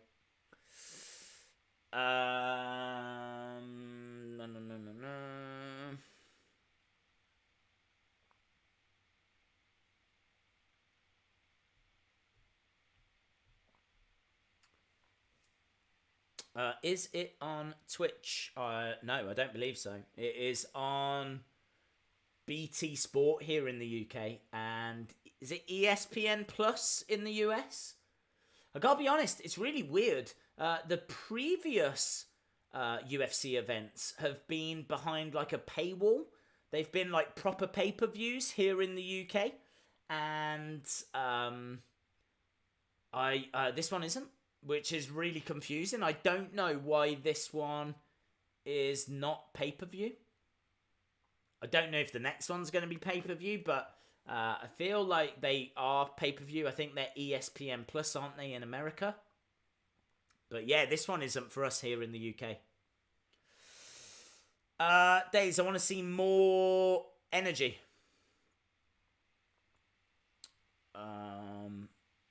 Romero might stop Costa. I meant next after this fight. Yeah, you're right, dude. It is after this one. Diaz will be after this one. We're just looking at Romero at the moment. Soldier of God. And I tell you, he is ranked number 2. And Costa ranked number 7. Actually, I don't know the favourites going into this. Let's have a look and see. So, minus 155 for Romero, plus 125 for Costa. So, Romero is going in as slight favourite It is only slight favourite, but it is slight favourite for Romero. And Romero is certainly the person I can see winning this. Will Cormier win tonight? I think Cormier will win tonight, yes. Cormier is my pick. We're going to have to wait and see. It is pay-per-view in the States. Yeah, I thought so. I thought it was ESPN+. I was just kind of caught off because the past few, as we said, have been pay-per-view here as well. This one isn't. It's just on normal BT Sports, which is kind of amazing considering this is headlined by Cormier. And obviously Stipe, and has also got Nate Diaz and Pettis on. So it's not as if it's a weak card or anything. So it kind of caught me off. Perhaps they did absolutely atrocious or something. Perhaps like no one bought them here in the UK. I would find that hard to believe as well. UFC massively popular here in the UK as well, as you can imagine, as it is around the world.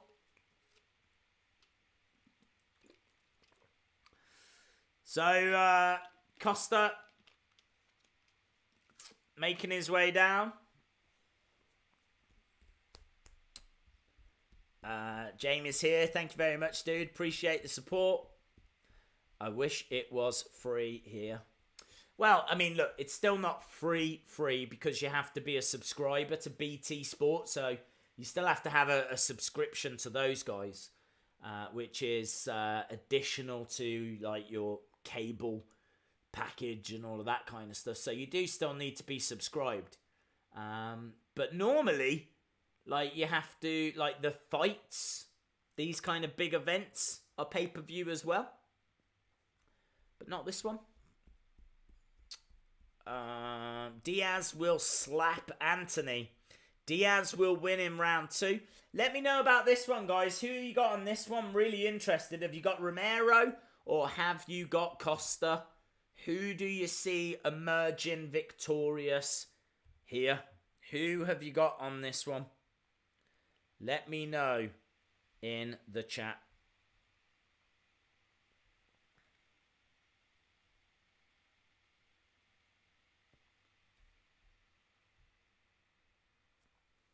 So, Costa is inside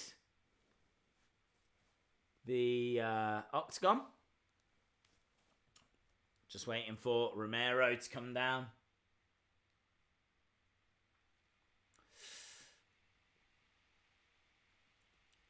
Diaz, where is your Fiend mask? I don't have one yet, actually. Do you know what? I still haven't got around. I haven't ordered it. Romero making his way down. Fighting out of Cuba.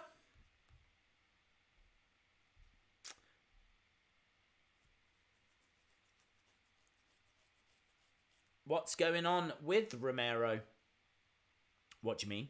What do you mean? What's going on with Romero? If you are watching and you haven't subscribed, hit the subscribe.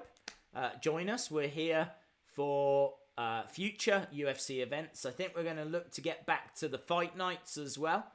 We used to do all the weekly fight nights and everything. And definitely want to get back to doing that. We definitely do all the big UFC shows. And of course we do the WWE shows as well.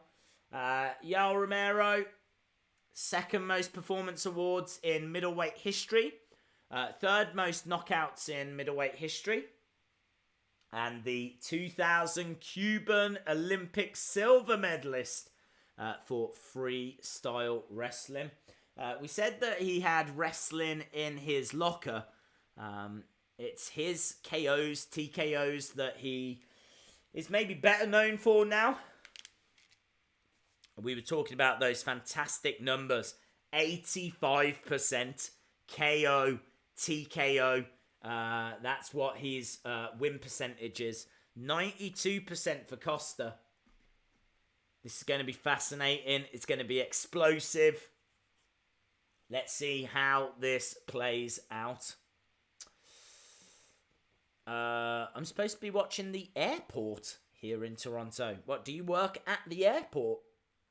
UFC is not on Fox anymore, and I'm not going to pay for ESPN+. I tell you what, it sucks. It really does suck because I've heard a lot of people saying that. I can tell you, Romero, for those of you that don't know, is 42. There is a concern that age will catch him up. It could be this fight. He is in there against Costa, who's 28. So we're going to have to wait and see. I think I can see Tony Ferguson in the background as well. I'm sure that's Tony Ferguson, who's got good seats there, if it is. Wouldn't surprise me if it was.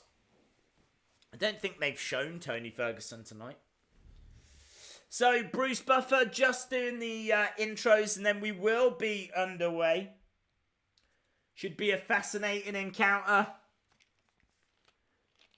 Costa standing in the middle, taking in the applause. Costa fighting out of Brazil. Romero fighting out of Cuba. Romero is favourite, just slight favourite, not much in it. And of course, the fight after this, the mouthwater in return of Nate Diaz taking on Anthony Pettis. That will be our co-main event. So once we're done with this, we move over to that co-main event. And yes, I can tell you, Romero just getting his introduction. And as we said, you know, crowd are fired up for this. Age could catch up. Could catch up with Romero. We need to see how this goes. Do not take your eyes off this fight. It is going to be explosive, heavy hitting. And we are underway. So we are underway on this. Costa in the centre. Romero backed up a little bit against the cage. Neither guy committing too much yet. Not a great deal landed. Not a great deal thrown. 20 odd seconds, 30 seconds. And Romero already kind of coming in for some very interesting angles. Went for a head kick. Looking for a takedown. Ooh, loses his footing slightly. He's okay. Looking for a spinning back elbow as well. He's got a lot in his arsenal. What I do like about Romero is he's constantly looking at very interesting ways to strike. Just kind of went down and fired off a left to the body. 3 shots each. 3 total strike. Oh, he goes down. Romero goes down. But he pops back up. Oh, and now Costa's down. Oh, my God. Both guys went down in a matter of seconds. They both popped back up. It's like watching a toaster. Both are down. Both pop up.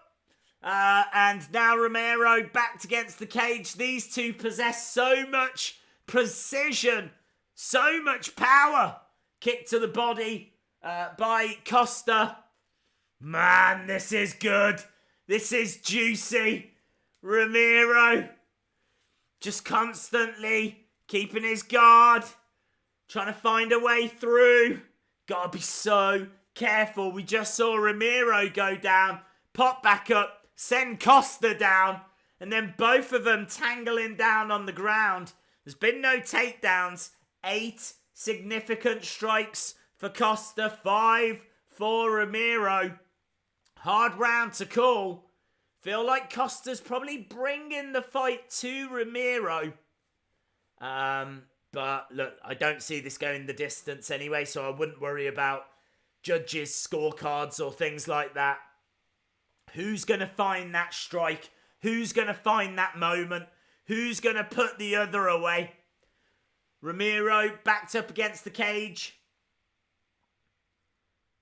It's just kind of... Oh. Costa looking good. Costa is looking good. 18 significant strikes by Costa. And I think Romero is feeling it. He's got to be feeling it. He's backed up against the cage. He kind of got himself not in the best of positions. Don't know how much power he's got there. He seems to be... Oh, he's charging forward, though. Romero. Knees to the body by Costa. And Romero goes down. I think he's complaining of a low blow. He's complaining of a low blow there. To be honest, I really feel like Romero needed a break. I feel like Romero was letting that fight get on top of him. He's still complaining of that low blow. Wouldn't surprise me if Romero takes the full time here. Oh, it is a knee. It is a knee. It looked a little bit delayed. It's a knee, a low blow, straight to the cup area. And there's a couple of seconds delay there. I'm just speculating, but Romero didn't look great in the 30 seconds before it. And he is taking this time. Wouldn't surprise me if he took the full time. Romero gets more dangerous as the fight goes on. You're absolutely right. I am not counting Romero out of this at all. Not at all. He is grimacing. He's in quite a bit of pain.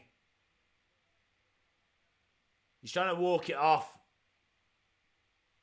He's got a lot of facials here. Right, I think he's going to be okay in a second. I don't know where we are with the clock. We'll get a better idea in a second. I think we are about to go back.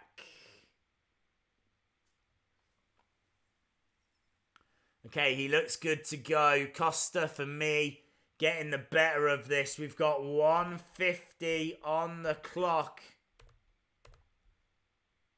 And we are back underway in round one. So, Costa, for me, was just getting on to Romero there. He had the better of the 30-odd seconds beforehand.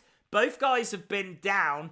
I can tell you that Costa, 21 significant strikes. Romero, 17. Beautiful kick to the body there by Costa. Romero trying to fire back with some strikes of his own. I think he was looking for a double leg takedown, but shots to the head.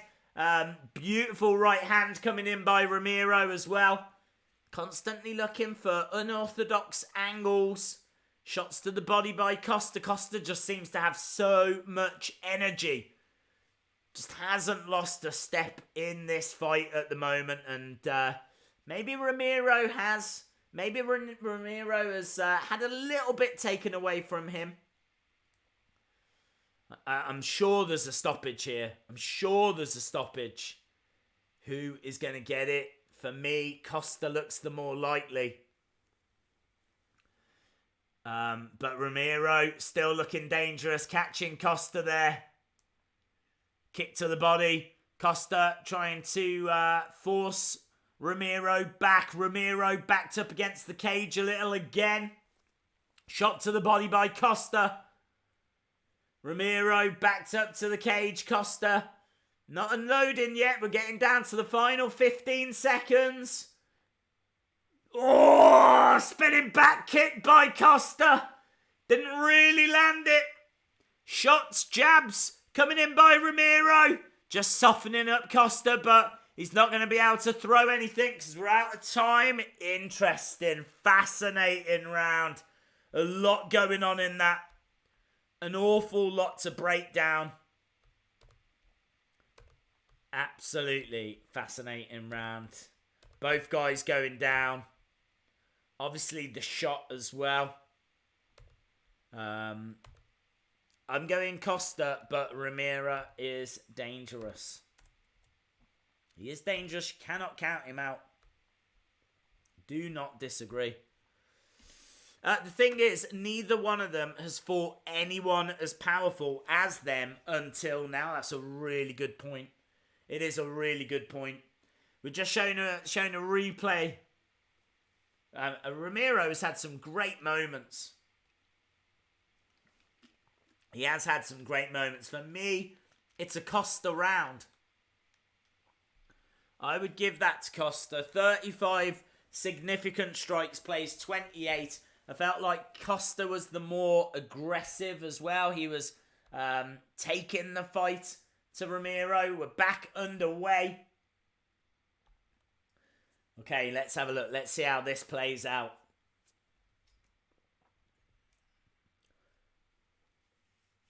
Costa in the centre. Romero on the outside. Don't know, slips a little bit there. He's looking for very interesting angles. Oof, Costa getting through with a right left. 1-2, looking for the uppercut. Romero spins him round, but can't follow up with anything. Beautiful kick coming in from Costa. Got to tell you, Costa looks like the real deal here. Costa looking very, very good. Leg kick, body kick coming in from Costa. Romero catching the leg and firing a shot off. Body shot coming in from Costa as well. Really good stuff. Really good stuff. So Costa standing his ground. 3 minutes 50 on the clock. Oof. Catching Romero a couple of times with beautiful lefts. Romero getting backed up and not really offering anything in reply. He's backed up against that cage. Left coming in again. Beautiful combos, but he's doing a good job of trying to avoid. I think it's only a matter of time. But he manages to break free there. Costa had Romero in a whole world of trouble. You still feel like one shot could put Costa down. 51% advancing for Costa. 11% advancing for Romero. What has he got? What has he got? Coming in again. Went for a shot to the body. There's not the same flurry that we saw at the start. 53 significant strikes for Costa. 37 for Romero. 2 minutes 40 left in this round. A few headshots coming in for Romero. I just don't feel like Romero's got the power that he had at the start of the fight. I don't feel that way about Costa though. I feel like Costa has still got that power. And he's standing his ground, Costa. I think quite happy just to keep some energy back in case this goes into that third round. Not really forcing the fight, not looking for any problems. I think he knows he's up if it goes to judges' scorecards. He's going to want to put him away though. Romero is fighting back. Couple of shots to the head. Costa firing back with a couple of strikes. No real flurries. No real drama. Both guys just trading shots. 56 significant to Costa. 47 to Romero.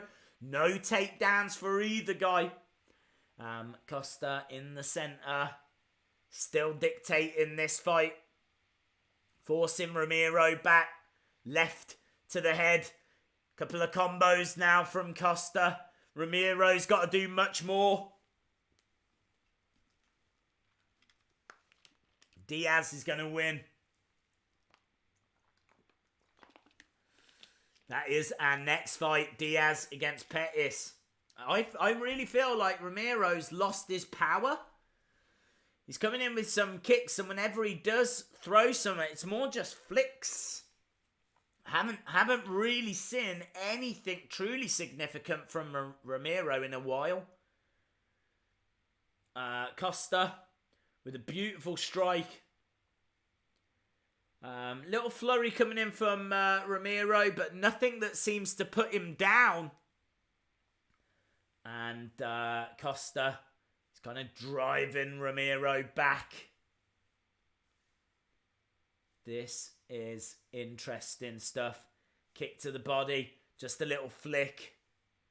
64 significant strikes for Romero. doesn't look like there's a great deal behind them, but they are landing.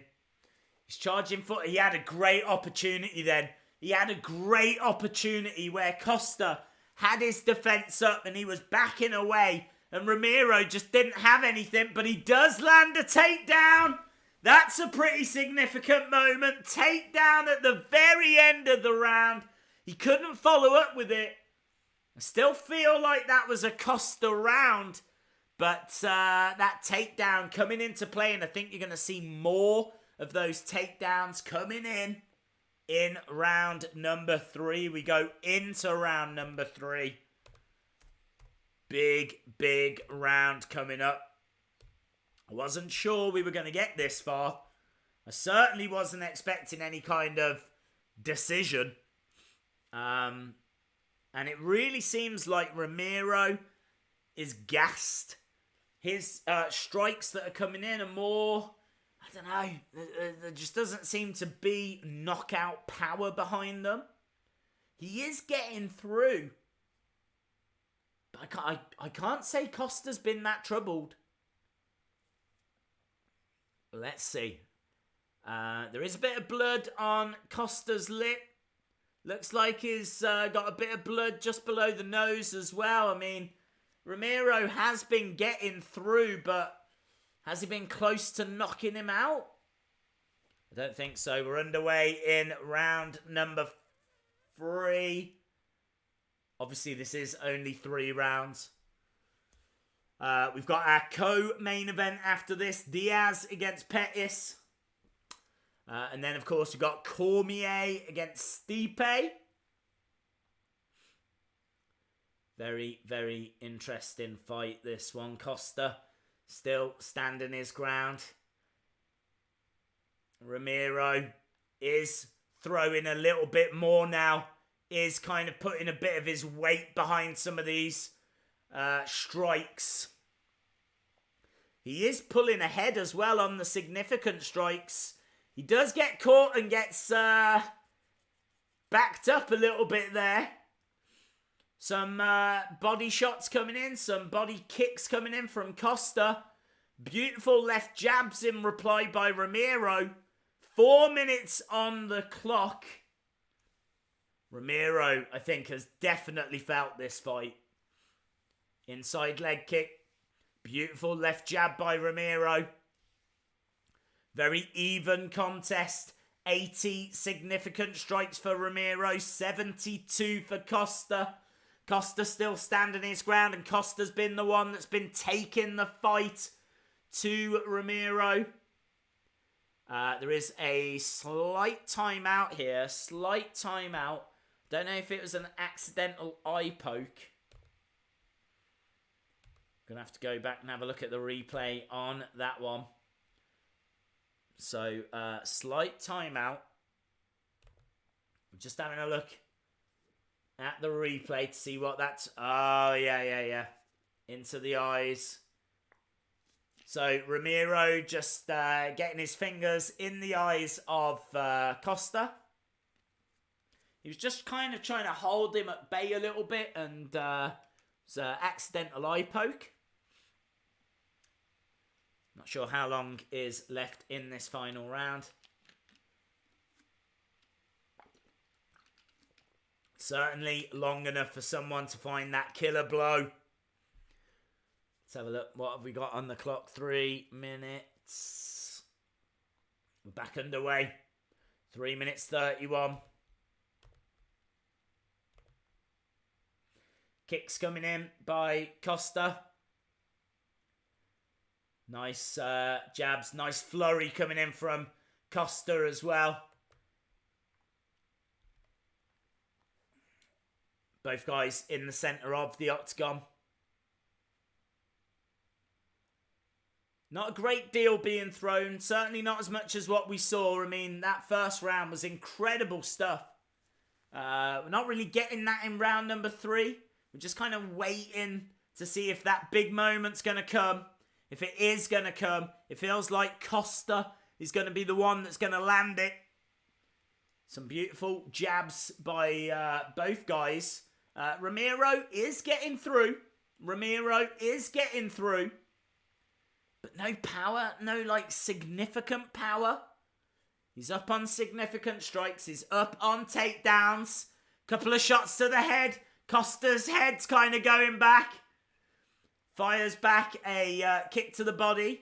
Just to try and create a bit of distance. Both guys coming in. I mean, both of them have taken punishment here. Both of them have got such power. They've kind of cancelled each other out in a way. 2 minutes left. Can someone find something? It's going to be fascinating if it goes to judges' scorecards. Absolutely fascinating. Costa saying, is that all you've got? Bit of a salute and then comes forward. Things are getting spicy. We're getting down. Both guys are getting caught.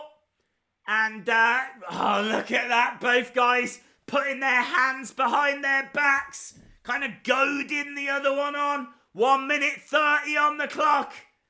And Romero charging forward. Couple of jabs, left jabs to the head. Blood coming down from the nose of Costa. Uppercuts now by Romero. Not many though. Left jab. And he's kind of holding him with the left and slapping him with the right. It's Romero at the moment. Costa backed up against the cage. He's got his hands behind his back. Steps forward to the centre. They're resetting into the final minute. We've got Romero. We've got Costa. Both guys on their feet. Pretty much all of this has been on their feet. We just had that one takedown by Romero. 115 significant strikes for Romero. 95 for Costa. But Costa has been bringing the fight. Costa driven up against the side of the octagon. Spins it round. Less than 30 seconds left. This is going to be fascinating if it goes to judges. I think it would go to Costa. Might be a split decision. We're going to have to wait and see. A takedown again. Are they going to give it? I don't think they've given it. Looked to me like that was a successful takedown. Misses with a spinning back elbow up against the cage. And that is that. Everyone on their feet. That was a great fight. A great fight. Who has won that? Let me know in the chat. Who has won that? Absolute scenes. Brilliant fight. Didn't expect it to go all the way. Really didn't. I thought someone would find that moment, would find that punch.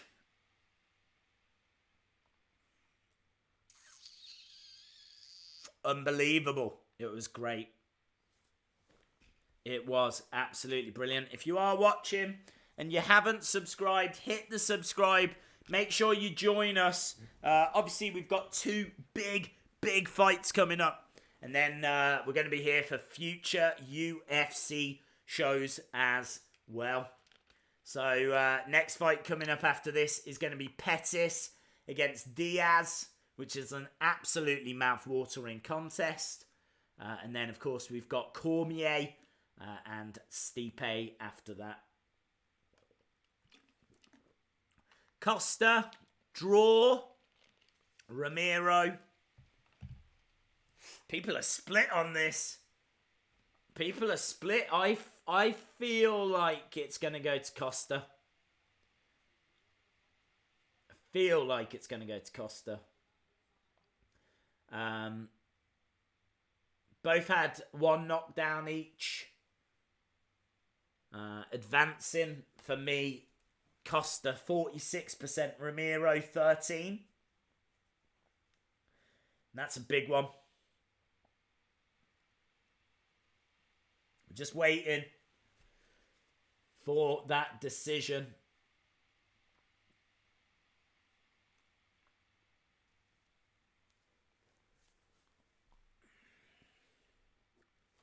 No news yet. They're still on this graphic. Right, we're going back.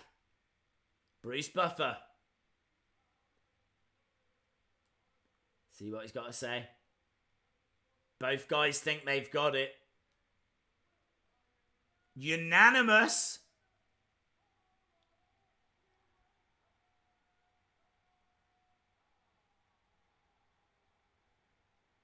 Costa.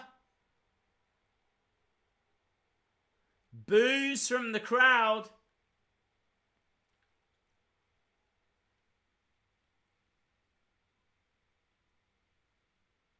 They've gone over, I think. Wow. Seems very, very disappointed, Romero. Very, very disappointed. There's a lot of shouting in the octagon. Seems to be a lot of anger. It's a very close fight. We said it would be interesting if it went to the judges. And first career win by decision. Lots of boos. Lots of boos. It is raining boos in Anaheim. So, Costa gets the decision.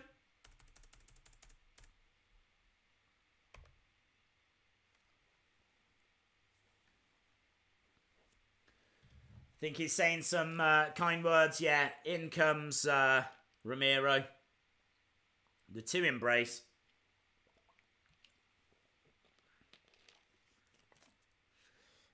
Nate Diaz, that is our next fight. That is our next fight, believe it or not. It is time.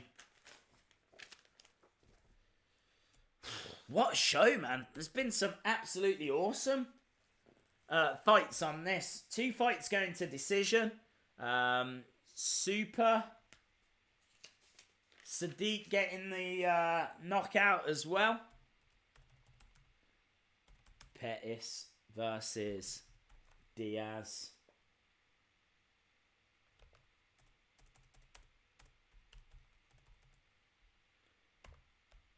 And let's change this over. Still a lot of talking.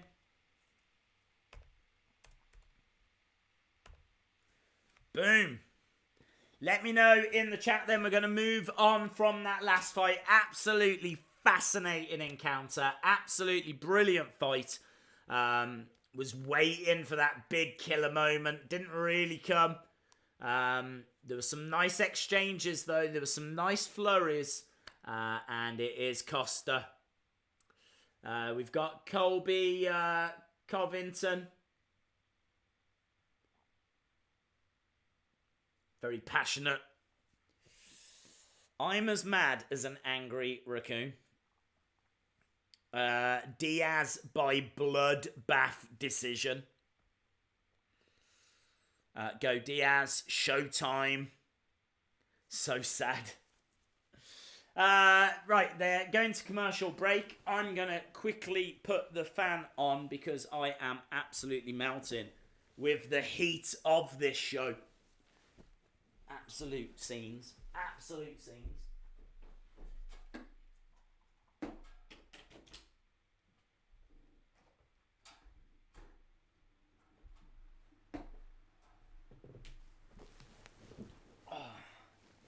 So we are just at commercial break at the moment. We've got Pettis against Diaz coming up next. And really, what can you say about this? I mean, 2 absolute legends.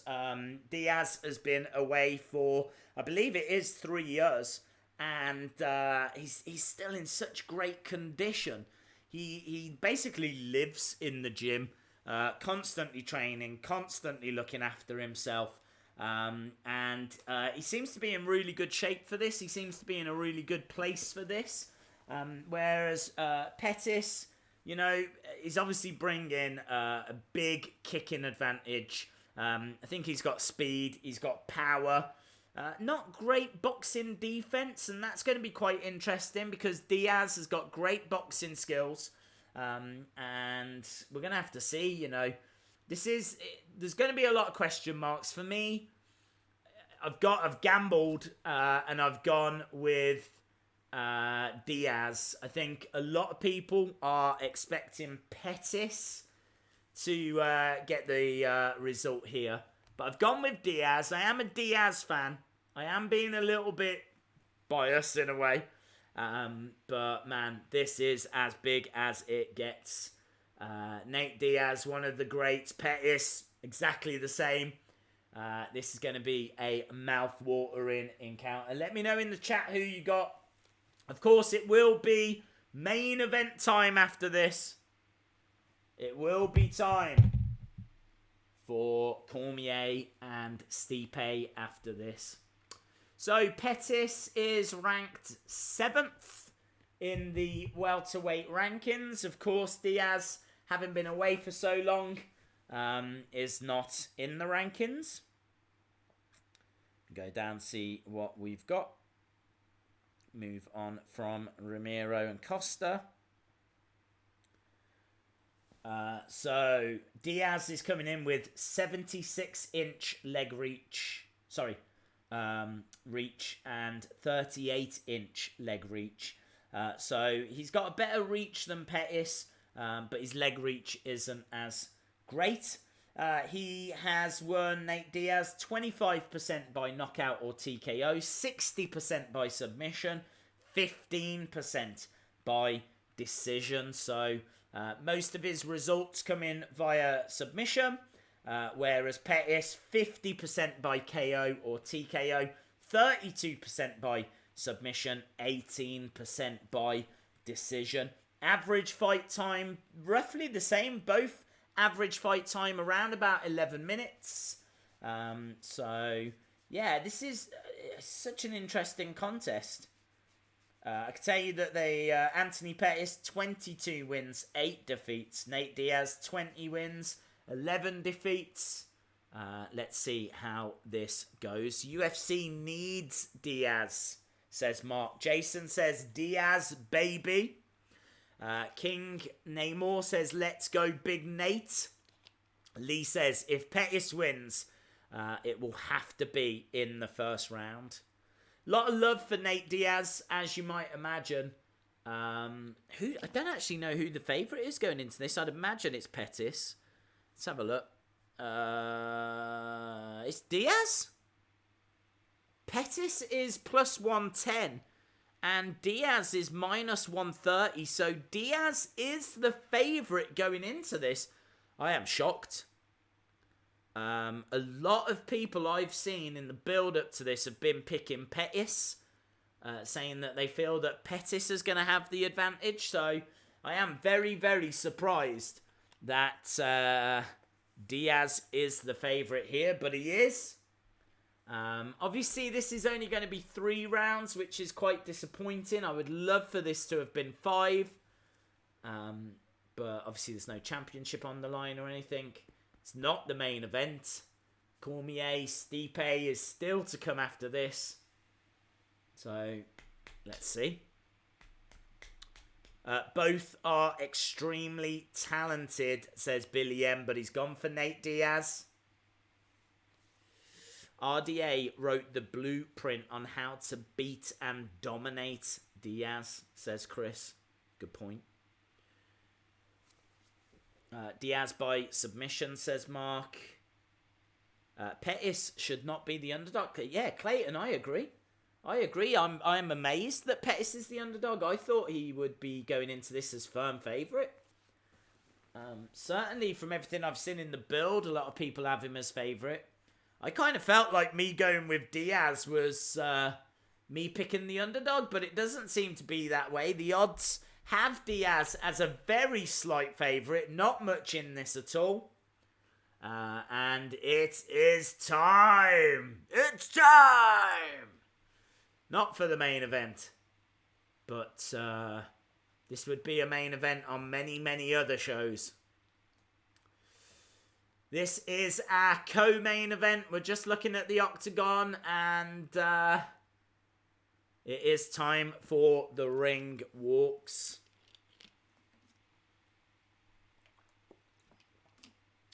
Days, do you drink beers? Yeah, I do drink beers. I don't think I have any beers. Actually, do you know what? I would love a nice little whiskey and Coke right now, but not to be. I've literally just got bottles of water, so close enough. So yes, I can tell you that here comes Diaz. Big reaction, as you might imagine. Nate Diaz fighting out of Stockton. Lot of love for this guy. A lot of people wondering if we might see him against Conor, but after what Conor was up to, I don't think Nate Diaz is old enough for Conor. Conor likes to punch around old people. Not sure that Nate Diaz is quite old enough. But he is looking in great shape. Has he still got it? Has he still got it?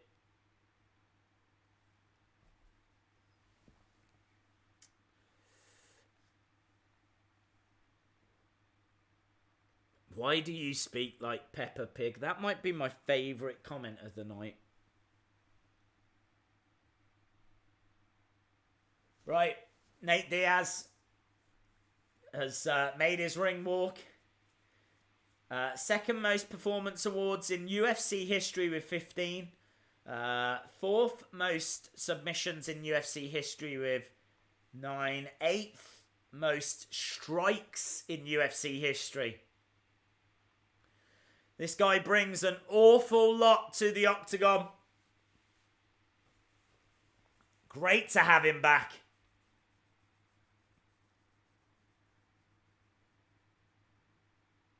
Looks like the odds have slightly shifted. On screen, they've got Pettis as favourite. That's weird, because on their website, they've got Diaz as favourite. So, looks like the odds have shifted since they put them up on the website. On the website, they've got Diaz as minus 130. Now he's plus 100. I don't know why that swung. I mean, that is how close this is. That is how close this is. Lights go off again as Anthony Pettis gets ready to make his way down to the octagon. Diaz needs some proper 12.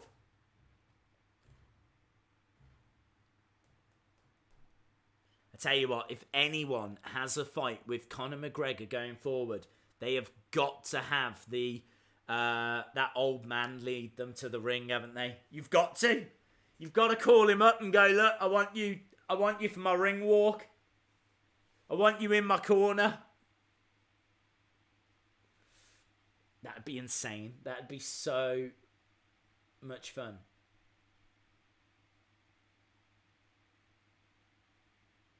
There he is, look, Pettis. Just walking his way through. Days, thanks so much for the streams. I work at night, so at least I know who is winning. No worries, Christopher Rogers. Really appreciate the support. Appreciate you stopping by. And it's a really good card as well. I mean, this is no chore. I have been watching the UFC for years. Obviously, we did the streaming on them. And we're going to look to get back to that. Pettis making his way down. Looks in good nick.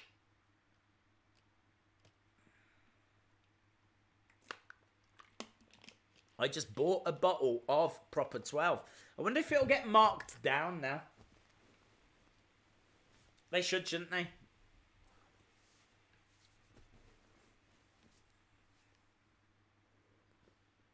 You know, like how Stella is known as wife beater. I wonder if, like, proper 12 will be known as old man puncher. Old man puncher!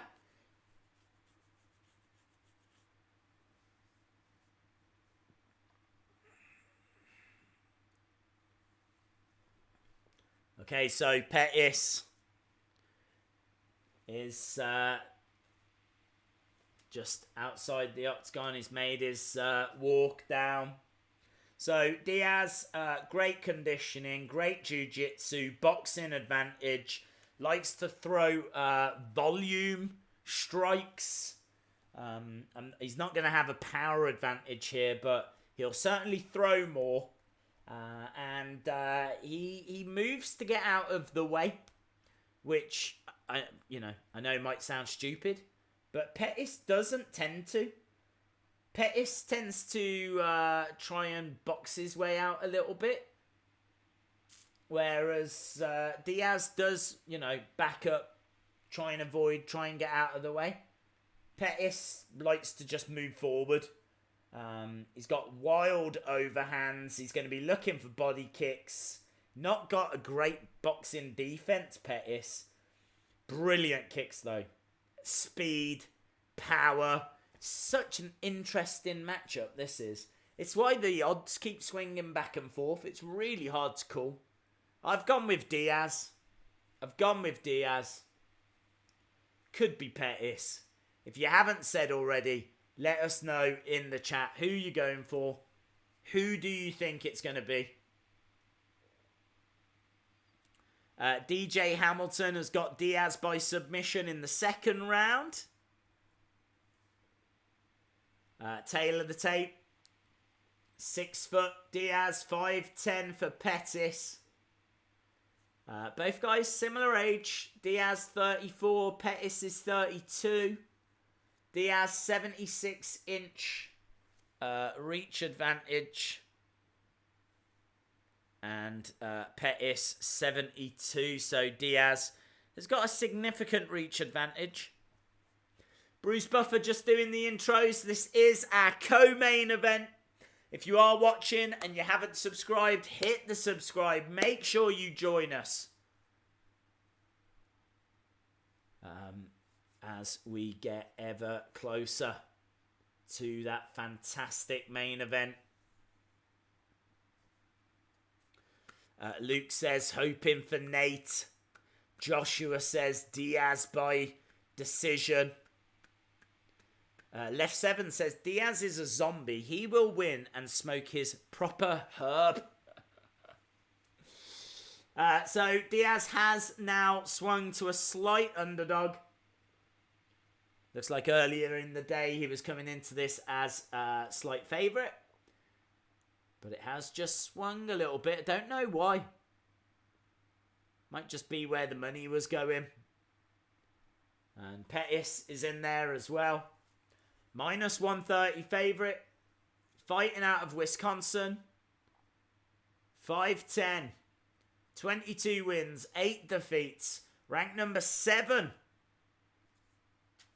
in the welterweight division.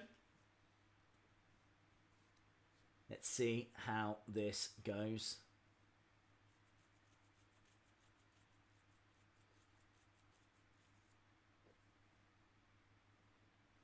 Bruce Buffer doing the honours. We should be underway very, very soon. People on their feet getting their pictures for this mouth-watering encounter. Mike Beltran is the referee. We are very close here, guys. Both guys bouncing up and down. Getting ready to go. Diaz so focused. And we are underway. We are underway. Diaz straight into the centre. Nothing thrown. Nothing landed. The tangling up now, though. Diaz just swarming a little bit around the head. It's been a while since he's been in there. Might take him a little bit of time just to find his way. Find a rhythm. Nice kick to the body, though, by Diaz. Diaz is the one that's taken the fight forward. And Pettis standing the ground in the middle. Front leg kick by Pettis. Just catching Diaz slightly. Just slightly.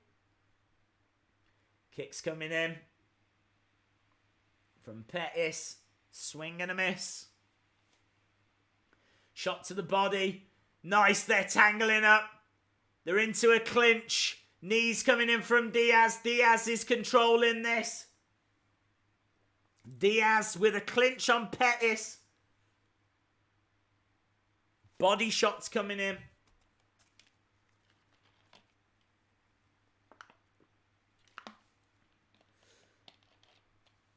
Not much happening, just in the clinch. Breaking away now, though, by Pettis. You're just waiting for that one moment, you know. I've had lots of little flurries, lots of little moments. I can tell you 8 significant strikes by Pettis, 6 by Diaz. It's Pettis in the centre ground right now. Charging forward, went with a leg kick. Diaz tried to grab that leg. Diaz seems fired up here. Stepping forward a little bit. And again. And Pettis just bouncing around. Quite a lot of movement. Neither guy engaging. Diaz advancing more. Stepping forward into the clinch. They go straight into the clinch, up against the cage. The first 2.5 minutes here, we haven't had a great deal of fireworks. Diaz just trying to tie up Pettis and firing some knees. Pettis breaks free. Tangling up again. Diaz with a couple of rights and lefts. They both fire knees in at the same time. It's fascinating. It is absolutely fascinating. I can tell you that much. 11 significant strikes for Pettis. 14 for Diaz. We're moving into 1 minute 50 left. Obviously, only 3 rounds in this. Diaz in the centre ground. Grabbing a leg. Looking for a takedown. Looks like he gets it, and he does. Diaz with a takedown. Looks like a guillotine, though. Looks like Pettis has managed to slip a guillotine onto Diaz. He's got to be careful here. He pops out. He manages to pop out. And now he's trying to tie those legs up. He can be dangerous, Diaz, in this position. He's firing some shots down. 1 takedown so far by Diaz. 14 significant strikes by Diaz. 12 by Pettis. Just a minute left in this round. And Diaz in a nice position. Managing to break through the defense. Managed to get a few shots off. Pettis, though, trying to get out the way. He's having to eat a few strikes to the side of the head. He's trying to get under the chin. Pettis is having to work hard. Couple of strikes. A lot of movement. A lot of jockeying. Side of the head by Diaz. He's not doing a great deal of damage here. Pettis has got to be so careful about that choke. 14 seconds left. I think he should comfortably see this round out. Oh, he had that arm around the neck for a briefest of seconds, and that's the end of the round. Fascinating stuff. Who have you got in that round? Who have you got in that round? I feel like it's Diaz. I feel like that was a Diaz round. Let me know. Who have you got? We're going to move into round number 2. People cheering on Diaz. A lot of excitement for Diaz. Feel him out, Diaz. Don't care who wins, just scrap.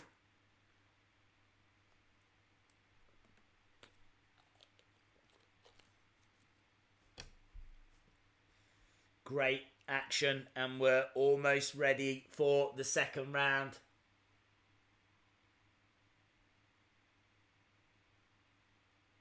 Are we ready? Go. We are back underway.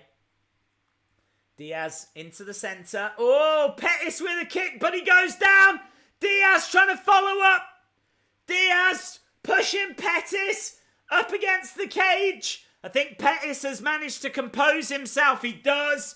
He spins Diaz around, but I think it was a slip by Pettis. Diaz saw an opening, kind of charged onto it. I think he got caught a little, Diaz, there as well.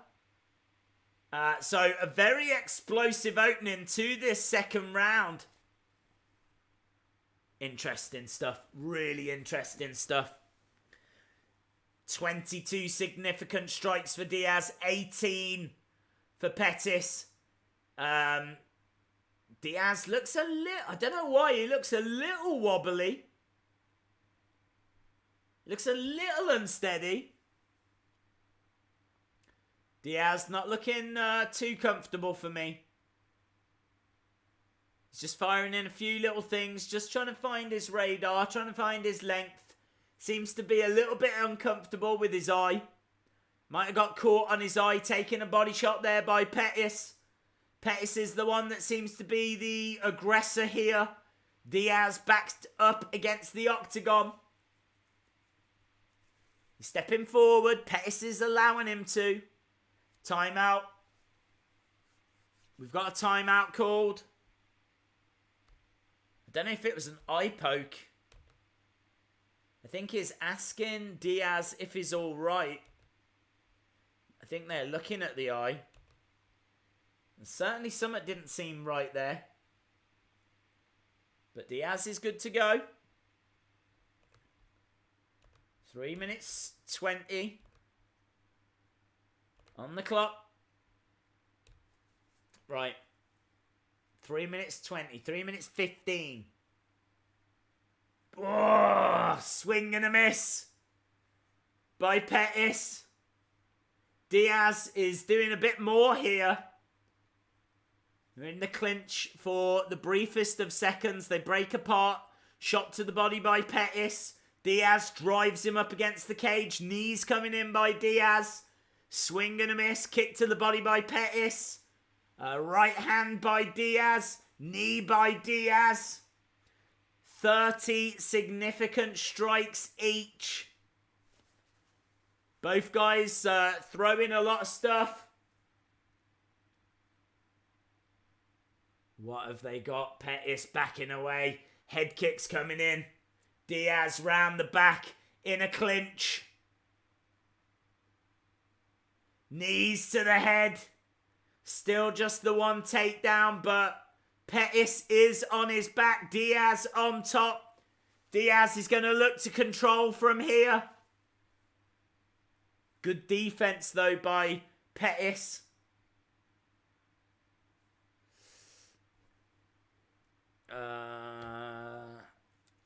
They're fighting at close range at the moment. In a clinch. Diaz is the one that's got Pettis pinned up against the cage. I would feel like Diaz is the one that's been advancing more. I'd feel like Diaz is the one that's been taking the fight more to Pettis. He certainly had him up against the cage more. I feel like that takedown is quite significant. And certainly looking at the numbers, Diaz has had more significant strikes as well. So I really feel like if Diaz can hold on here, he's firing in a few shots. Both guys trading blows right up against the octagon cage. Let's go, Nate, says Damien. Let's go, Derek Lewis. Less than a minute on the clock. Knee to the body. Knees coming back in. Slaps coming in from Nate Diaz. Pettis trying to respond. 40 seconds left. It's all very close. There's not much space for them to do their work. Diaz trying to tie up Pettis a bit here. I Think there's a bit of blood coming down from the right eye of Nate Diaz. Elbow coming in from Pettis. Nate Diaz's right eye has got quite a bit of damage. Nice little uppercuts, quick little uppercuts by Diaz as well. I feel like this is a Diaz round. Nice little 1-2s again. There's a lot landing here. An awful lot. Diaz just really pulled away towards the end. People on their feet. Pettis sinks down a little. I can tell you that Diaz has landed 69 significant strikes. 69. Pettis, 39. Make of that what you will. For me, Diaz has been taking the fight to Pettis. He's landed more significant strikes. Not only that, but he's had the takedown as well. For me, this is Diaz's to lose. Let's see. Let's see. Let me know in the chat, who have you got winning this? I've got Diaz winning this. Both guys are ready.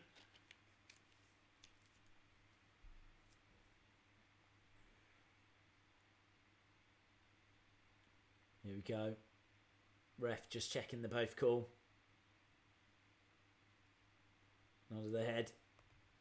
And they step into the middle. This is the final round of the co-main event. Round number 3. Pettis against Diaz.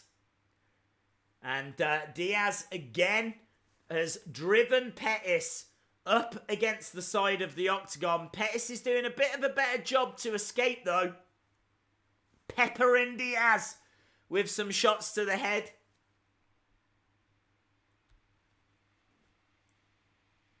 Diaz getting out of the way.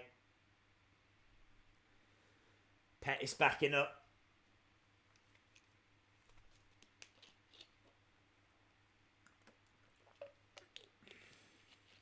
Blood. A lot of blood coming out of the eye of Diaz. Not a lot being thrown right now. Although saying that, a nice little flurry by Diaz.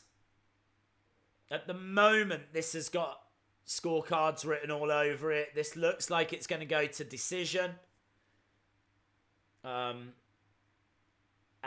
quite a bit of blood coming down the right eye of Diaz. Pettis seems to be the more active in this round. But Diaz responds with a couple of rights and lefts. Kind of driving Pettis back. Unloading. Diaz looking good. Knees to the body. He's got Pettis in quite a bit of trouble. Pettis is spinning around. He's gone down. Referee looking. Diaz unloading. The referee taking a look. You feel like it could be moments away, but that's a good defense by Pettis. Pettis having to shift his body just to provide some kind of defense, but he took a lot of punishment there. Nate Diaz all over Pettis, and he's on his back at the moment, and he's looking for a rear naked choke. He's trying to tie him up. Surely if this goes to the judges' scorecards, Diaz will get the victory. Diaz will get the decision. He's got 2 minutes 30 odd just to get through. Pettis on top. This is big from Diaz. A big round, a big moment. And he's firing in some right hands into the side of the head. Pettis comes back with a shot of his own. Elbow coming in from Pettis. It's Diaz who's on his back right now, but he still seems very comfortable. 98 significant strikes by Diaz. 55 by Pettis. Pettis knows he's got to do more as we enter the final 2 minutes. 1 takedown for Diaz, none for Pettis. And Diaz still on his back. 1 minute 40. Elbows coming in by Pettis. I mean, they are definitely doing damage because Diaz's eye was absolutely busted open. And now he's had to eat a few elbows. This is not easy for Diaz to ride out. You can see the damage on the eye. You can see the blood coming down. He's trying to get the arm as well. He was trying to tie up and get that arm bar. Now Pettis has jumped round. They're constantly jockeying for position here. Now it's Pettis that's on his back with Diaz on top. Shots coming into the side of the head as we approach the final minute. Body shots, hooks to the head. Diaz controlling it. Diaz has just got to ride out these 40 seconds. Absolutely brilliant fight. Fascinating fight. Both guys jockeying for position. They're on the ground. Diaz controlling it. He's got a clinch on the ground on Pettis. You can't get any kind of choke on. 18 seconds. He's looking for the choke. He's trying for the choke. He's moving for the choke, but Pettis pops out of it. 10 seconds to go. Blood all down the side of the face of Nate Diaz. Can Nate Diaz hold on? Will Nate Diaz get that decision? And that is the end of the fight. Absolute scenes. Brilliant, brilliant action.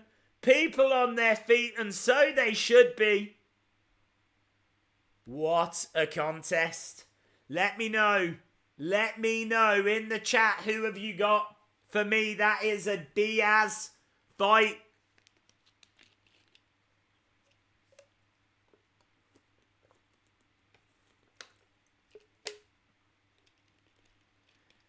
Nate Diaz is a real G. William says Nate all day.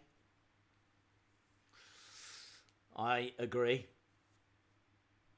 Diaz has it in the bag. Matt says Diaz won. Cloud9 says only 3 rounds. I know. I would love for that to have been 5. We're just seeing that Nate Diaz landed more significant strikes in all 3 rounds. And he got that takedown as well. Total strikes, 160 for Nate Diaz. Anthony Pettis, 75. I took a gamble on Diaz before this. And looks like that gamble is going to pay off. We still need the official decision. But it should be Diaz getting the result here. If you are watching and you haven't subscribed to the channel, hit the subscribe. We are going to look to come back and do weekly UFC shows. Covering the fight nights. And of course UFC 242. Not that far away. But we need to go to Bruce Buffer. Get that official decision. Here we go.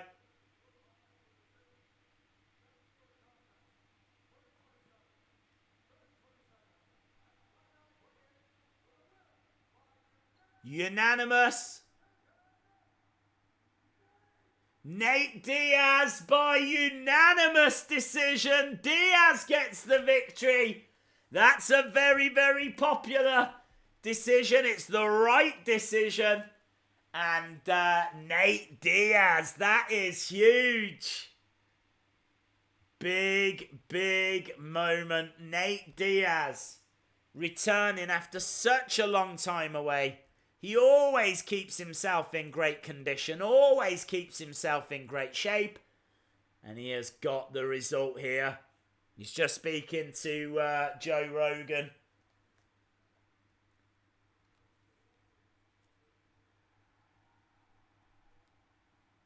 Very popular, Nate Diaz. Very, very popular. Right, talking of popular, Daniel Cormier. will be taking on Stipe Miocic. This, of course, is for the heavyweight championship of the world. What a fight. What a great fight that was. Really, really enjoyable contest between Nate Diaz and Anthony Pettis. Need to change the little scroll at the bottom as well.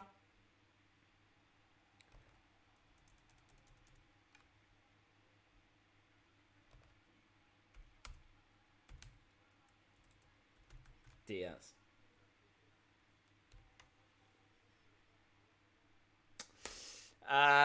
Right, let me know main event wise. So we do need to switch our attention to the main event. Of course, it is the fight that most people are most looking forward to. Cormier versus Stipe Miocic. So Cormier, obviously, fantastic wrestling abilities. Brilliant in the clinch. He's got loads of power. Miocic, though, I think honestly, Cormier made the comment not that long ago that Stipe is very defenseless when he comes out of the clinch. So Cormier is going to look to get him in the clinch, and then as soon as he breaks away, there's a real window of opportunity there for Daniel Cormier, and he knows it as well. So he's going to look to try and exploit that. It's hard to know where Cormier's weaknesses are because he's a great striker and he's one of the best wrestlers in the UFC. I think Cormier is going to win this. I've seen a lot of people throwing their support behind Stipe, and that's understandable. That is fine. Let me know. Who do you think? Who do you think is going to get this? I really am interested. I'm going Cormier, and I really hope Cormier wins. I've got a lot of respect for Stipe, but I really want Cormier.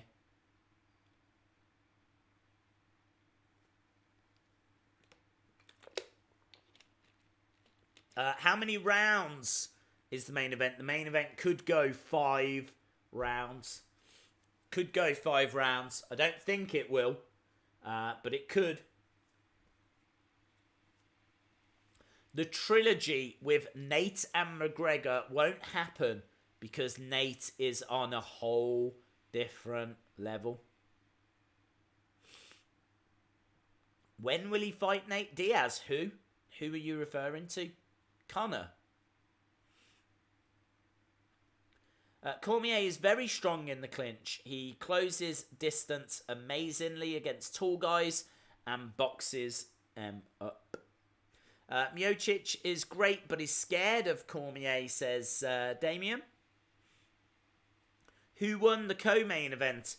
It was Diaz, Nate Diaz by decision. In fact, I think 3 of the 4 fights on the main show have gone to decision. So 3 of the 4 fights have gone to decision. It's only Super Sodiq who got that great knockout. But let's see what happens here.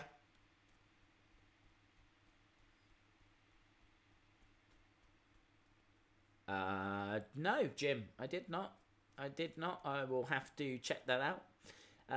Lee says Stipe to win in the 3rd round. A KO will happen. Brandon reckons 1st round stoppage by Cormier. Shout out to Christopher Rogers and his son Joey. Jason says DC baby. Joey says Nate Diaz is a badass.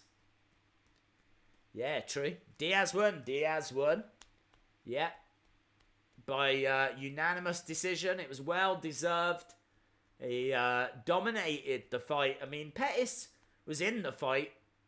But, yeah, for me, unanimous is the right the right decision. We're just at commercial break whilst we're waiting for the main event. We're waiting for Cormier against Stipe. WWE Morgan 123 says 50-50 with Stipe DC. Hey, look, it's not gonna. I don't think this is gonna be easy for either guy. And the point that's been made, which is a very valid point, it's been made quite a few times. Stipe has been so focused on Cormier since what happened, since their first fight. Whereas Cormier hasn't been focused on Stipe. So Miocic really, you know, he might have Cormier worked out. He might have a game plan that he's been working on. We need to see. Let's see how it all pans out. But fascinating fight coming up now. No two ways about it. This is for the heavyweight championship. And it's more than that. It's for who is the greatest heavyweight. Obviously, you could put John Jones in that, but we all know John Jones is checkered interest in history with drugs. So, all of that to one side. Stipe Miocic, Daniel Cormier. Who is the greatest heavyweight? I feel like it's Cormier, and I think Cormier is about to show us that. And it's going to be very interesting after the fight as well as to what Cormier says. Is he going to step away? I expect him to.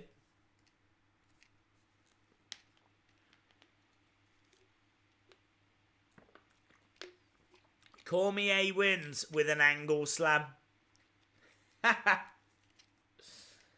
If you're watching and you haven't subscribed, I know I've asked a couple of times, but hit the subscribe. It'd be great if we could get to a nice round number. If we could get to that 700, that would be very, very cool. Whilst they're just showing us now a video package of, obviously the build towards this fight is going to be clips of their previous encounter. I am looking forward to this. I don't know if Stipe can pull it off. Hasn't trained for a year straight. Then tries to go for a championship. Yeah, well, I think he's still, even if he's not been training, I think mentally he's still been thinking about this. This is what he's wanted. I don't think he knew if he was going to get this opportunity because Cormier obviously wanted Brock, and that would have been a real money fight. I mean, if this had been Cormier, Lesnar, man, the buys on this would have been absolutely huge. Because to the casual fans, Lesnar is such a big name. But for UFC fans, for MMA fans, this is definitely the better fight. So very much looking forward to seeing this fight. More so than Cormier Lesnar, because Cormier would have absolutely steamrolled Lesnar. But yeah, this is fascinating. This really is fascinating. For me, Stipe is going to have been thinking about, dreaming about, talking about Cormier, and he even said it himself, getting his belt back. He has been obsessed with getting his belt back. Well, this is his opportunity. He's got no excuses. I really hope he brings everything. I really hope he tests Cormier, and I really hope we find out who the best heavyweight is. Cormier will win with an F5. It is main event time. Is Pettis officially done? I don't know. It'll be very interesting to find out in the post-fight interviews. Right. Are we ready? Main event time, my friends. This is what we've been waiting for. Heavyweight championship on the line. The two greats. Stipe Miocic versus Daniel Cormier. And it's Miocic that's going to obviously make his way out first. Pettis retired. Has he? Has he come out and said that?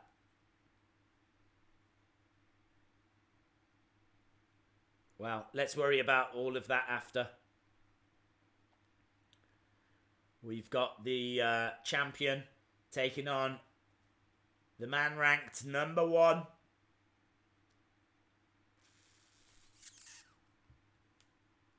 Right, let's go down the tail of the tape. So, Daniel Cormier, DC, is 5'11", 235 pounds. His reach is 72.5 inches. His leg reach is 41.5 inches. Stipe, unbelievably, is like 6'5". So he's like considerably taller than Cormier.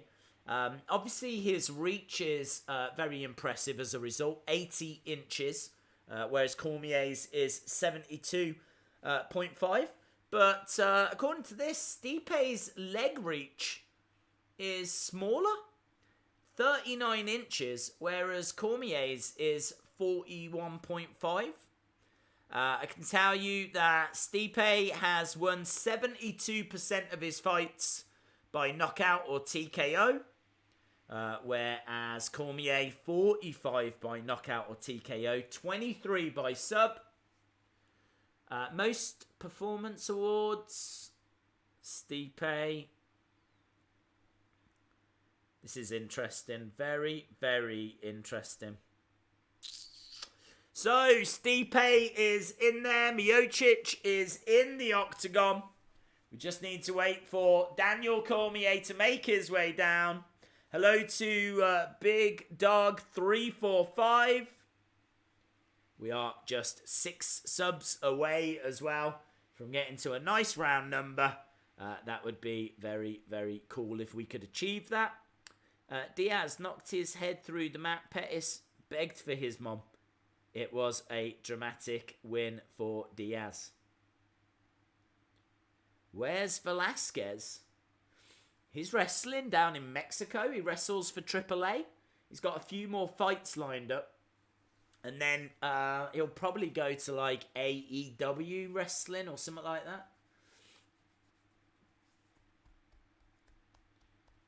that. Definitely not going to the cards. I agree with Shady Bailey there. This one definitely not going to the cards. A lot of excitement as Cormier is seen backstage, making his way, very focused. A lot of people saying like they don't know how prepared he's going to be for this. And has he fought on a little bit too long? He always said he was going to stop when he hit his 40th birthday. He did that. I believe it was at the start of the year. He comes running out.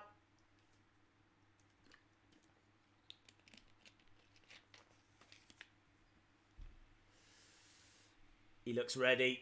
He looks focused. He looks good. Big fight. Huge fight. And you can feel it as well.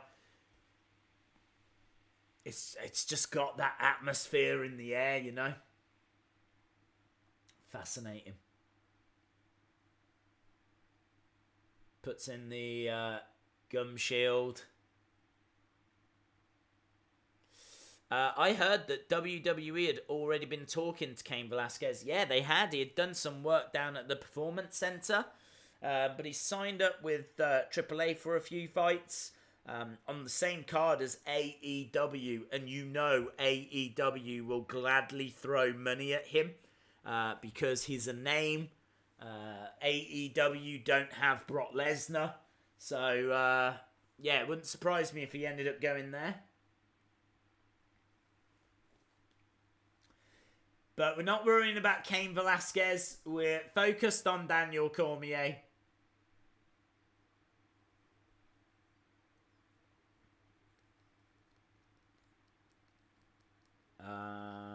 No blue mayonnaise. I did not know that. DC will retire today on the octagon with a win. KO. First round. First round KO. Cormier is a champ for all the right reasons. Two-time Olympic wrestler. Obviously been heavyweight champ. Goes in as heavyweight champ. Been heavyweight champ for a little while. And he is in. Get ready then, my friends. Get ready because we are at the main event. DC should have fought Jones for his last fight as Jones is clean now. There's just a real hatred between those two. I think Jones would do that fight, but Cormier, I think he's been presented with it a few times and I don't know. It's a turbulent history, isn't it? This isn't a bad fight instead of a Jones fight. I agree, I would still have liked the Jones fight. I think a lot of people would have loved Cormier against Lesnar. I gotta be honest, I wouldn't have minded watching it, but it's nothing on this fight. Shout out to Brad. Round 2. Get your predictions in then, guys. Herb Dean is in charge of this one. No surprise there. Get your predictions in. Not only who is going to win, but when are they going to win?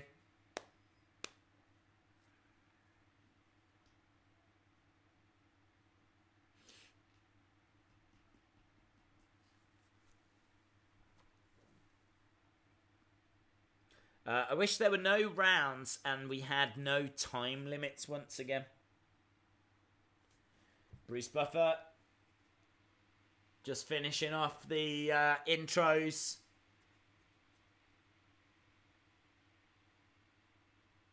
Yeah, I mean, you'd think this one isn't going to go, as you say to the judges. 5 rounds. I'm sure someone's going to finish it within that time. I think that person's going to be Cormier.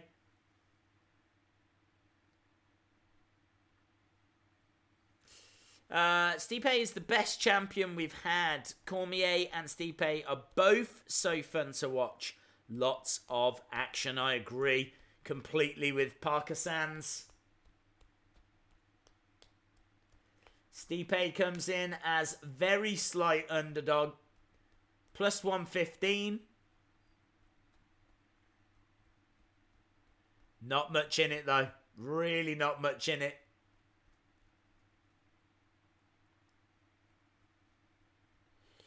Miocic, 3rd round stoppage of DC. DC knocked out. All gets set up with kicks to the legs of DC.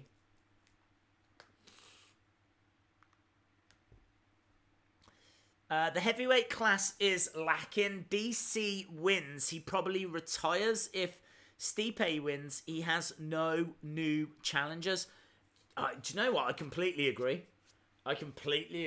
The heavyweight division is not in great shape at the moment. I mean, really, this is the only fight they could make. I don't think Cormier was going to take a John Jones fight. I think he would have wanted the Lesnar fight, but Lesnar didn't want it. Lesnar stayed in WWE. So this was the only realistic fight on the table. With nothing else out there, I don't see why DC hangs around. I think he'll be done. Win or lose, I think he'll be done. So enjoy it, because this might be the last time you get to see DC in action. Real excitement. As you can imagine, we are just moments away. How is this going to play out? Abdeen getting them ready, and we are underway. They touch gloves in the centre.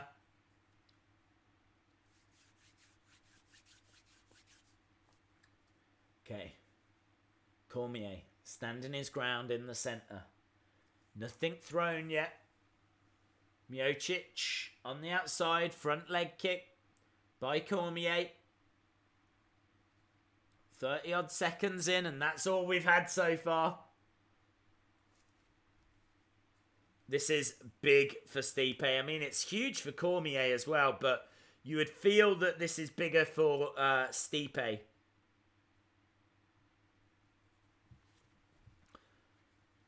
Lot of front leg kicks coming in by Cormier. As you would expect. 4 significant strikes by Cormier. 3 from Stipe. Cormier looking for a takedown. A quick early takedown, but it was never really on the cards. Front leg kick by Miocic. Jab coming in by Miocic. Front leg kick. Reply by Cormier. This fight hasn't got going yet, but Cormier stepping in for a briefest of seconds. And again, nice little 1-2 to the head by Cormier. He's just finding his rhythm. So is Miocic. Felt like Cormier got caught a little there for a brief second. Charging in again, Cormier. Going for the legs. Got the legs. He's desperately trying to drive him back. He's looking for a single leg takedown. Miocic definitely fighting. He's got him up. He's got him up. Look at this. He's actually picked him up. I don't know what he's going to do with him. I don't think he really knows. It's a bit of an F5. It's a bit of an F5 by Cormier. He had him up for quite a long time. Manages to slam him down. Big fun moment in the round. Miocic is down. He's on his side. We know how good Cormier is. Cormier all over Miocic. Stipe is going to have to try and survive here for quite a long time. We've still got over 2 minutes left in this round. Elbows coming in. Cormier just starting now to move through those gears. Control this fight. 11 significant strikes for Cormier. 5 for Stipe.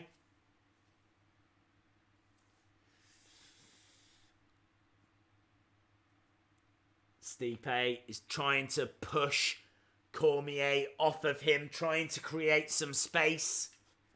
Trying to find a way up and off the mat.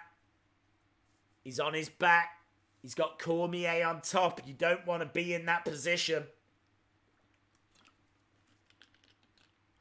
Cormier with shots to the body. 13 significant strikes to 5. 1 minute 20 on the clock. Shots to the body again by Cormier.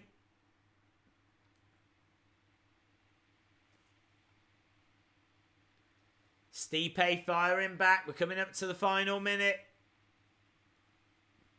Cormier is a bulldog. More body shots. Now Cormier freeing the hands a little bit. Fired off a few shots to the head. 15 significant strikes by Cormier. 7 by Miocic. You'd say this first round is going to Cormier, who stands up. Cormier stands up. He's trying to really tie up Miocic here. He's trying to get round the back. Cormier is so comfortable and competent with his ground game. He is one of the best, if not the best, we've seen. Stipe. Look at this. Cormier hammering the side of Stipe. Cormier even looking at the ref saying, you're not going to stop this. But Stipe is getting up to his feet. He's taking a lot of punishment, and that's the end of the round. That is easily a Cormier round. Easily a Cormier round. Big round, fun round, lots of action. We're going to move to the second round. Let me know your thoughts. Surely everyone saw that was a Cormier round. DC is too much for Stipe. DC won it. Big first round, fun first round.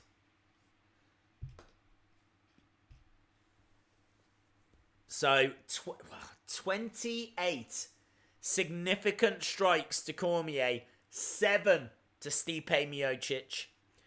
Cormier getting that takedown as well. When he was down, I mean, there was that moment where he was just absolutely hammering away on Stipe. He even looked at the ref as like, are you going to allow this? Are you going to keep this going? Or Stipe was, he was in it. He seemed all right. Beautiful jab to start the second. We are underway in the second.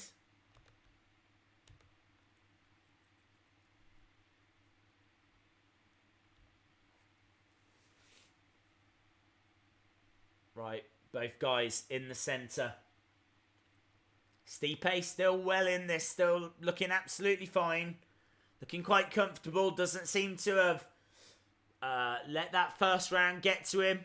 Nice knee to the body. Of course, Stipe is going to want to keep this on the feet. Cormier just trying to tie up the hands. Stepping forward. Having to defend a little bit. Takes a knee to the body. Couple of shots to the head as well.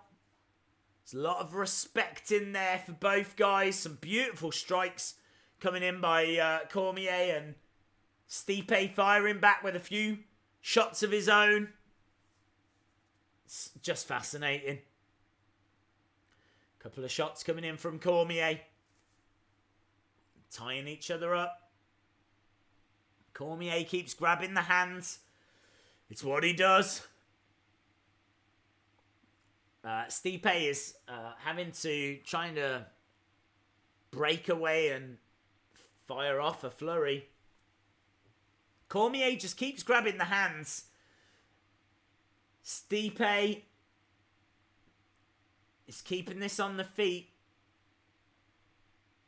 You're just waiting for it to explode, and it hasn't. I'm just waiting for this round to go off. Some big strikes there by Cormier, who did back up Stipe. Stipe fires back with some shots of his own. We've got just over 3 minutes on the clock in this round.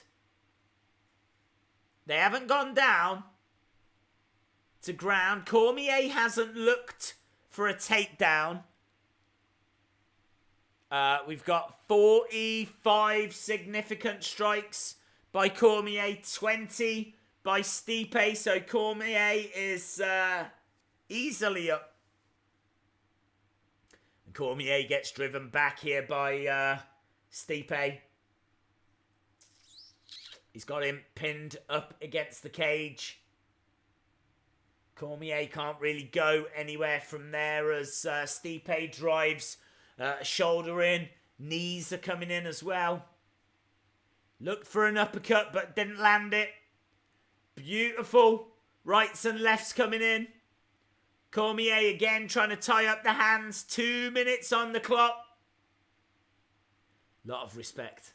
Lot of respect between these two. Beautiful rights and lefts by Cormier. This round, very even, I would say. Stipe really is trying in there. Really is firing in some beautiful shots. I'd like to know how many significant strikes have been thrown in this round. Because I feel like it's quite even. No takedowns.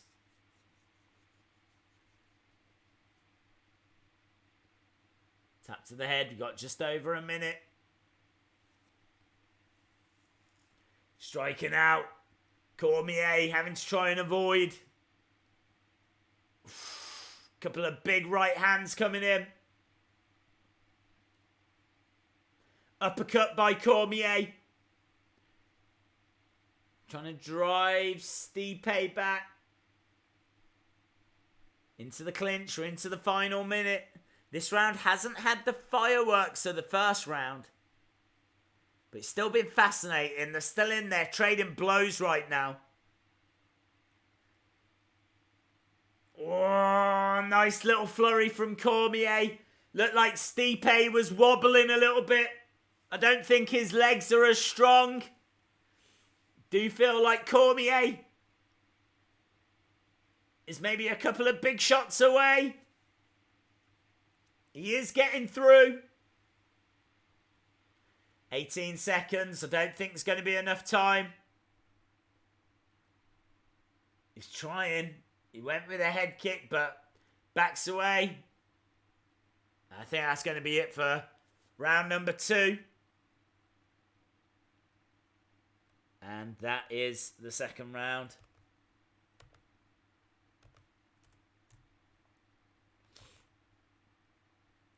Ooh, was that an eye poke? I think it was an eye poke in there.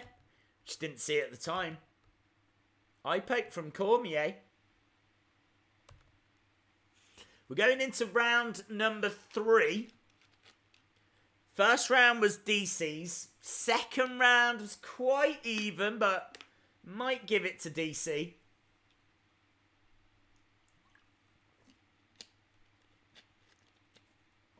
Let me know. Let me know what you've got, who you've got. I've got DC. Very comfortable in this. He has got a takedown. 69 significant strikes for DC. Stipe has got 37, so I feel like DC is well ahead right now. As we go into the third. We're getting ready for the third. Here we go. And they are underway. Into the third round we go. If you are watching and you haven't subscribed, hit the subscribe because we are back every week for the UFC for these watch-alongs. I'd love to know your thoughts. Stipe getting through there. Just finding a way through for a second. And Cormier having to reset, rethink a little bit. And again, Stipe getting through. Just a simple left hand. And it is Stipe that was looking for a takedown. Didn't quite get it. Cormier trying to grab the hands. As per usual, both guys in the centre. Nice little jabs coming through from Cormier. Feel like Stipe has had a few opportunities, but he's not necessarily taking them. And they are still standing on their feet right now. Cormier with a little flurry. Leg kick. And again, just working the head. You can see that Stipe has taken quite a bit of damage to the head. Into the clinch. Cormier backed up against the octagon.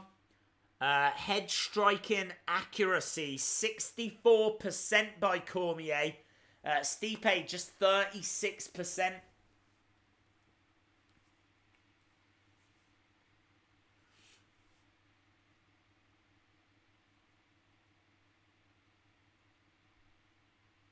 Cormier backed up against the cage.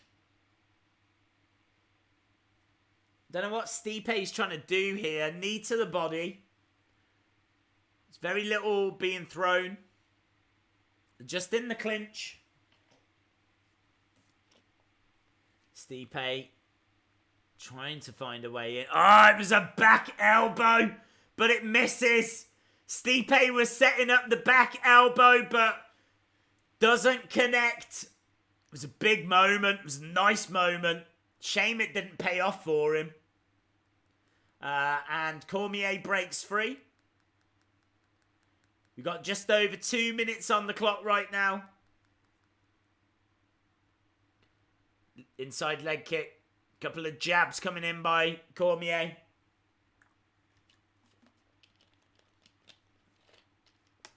Jabs again. Got just under 2 minutes. Kick to the body. Not sure I can see a finish coming just yet. They're trading blows right now. I'd say Cormier looks the more comfortable. But it is a real fight in there. Is that a takedown? It is. Stipe just with a takedown, so that's one takedown each. Again, though, he can't take the opportunity. Cormier bounces back up. Into the clinch, backed up against the cage. Cormier breaks free. Got a minute left on the clock. Firing off a few rights and lefts. Some beautiful exchanges out there. Some really great fighting. This is two great heavyweights going at it. You've got to respect what you're seeing right now. I feel like DC is definitely up in the fight, but Stipe is not making this necessarily easy. Some nice combos getting through, though, by Cormier. Nice right and left to the head. Crashing it on the chin. Stipe Miocic firing back.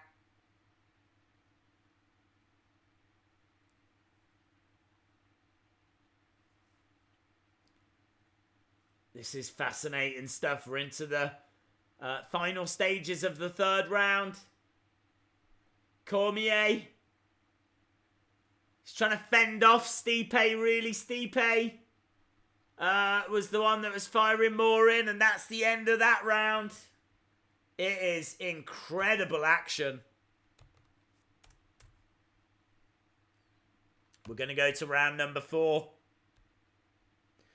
Stipe has got a lion's heart. You're absolutely right. DC too much for him. Let me know your thoughts. Drop it into the chat. I want to know what you think right now. Let's get an idea as to what people are thinking out there. I think DC is up in the fight. I think Stipe is doing really well. Kind of hanging with him. He's definitely taken a lot of damage, Stipe. You can see it on his face. Swelling coming up. There's a lot of red marks. I don't think there's much blood. But you kind of feel like it's not too far away. If Cormier can just keep getting through like he has. 105 significant strikes for Cormier. 63 for Stipe. 1 takedown each. We're moving into round number 4. And you can see the damage that's been done to Stipe's face here.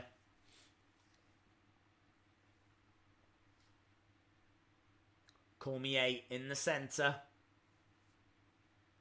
He's just been really chipping away at Stipe more than anything else. I feel like Stipe's probably been trying to do the same with DC, but I don't think it's worked as well. Inside leg kick. Couple of strikes to the head. DC looking comfortable. It's Stipe that seems to be just controlling this little passage. Nice counter shot there, though. Big right hand coming back by Cormier. Leg kick coming back by Cormier. Nice little combo.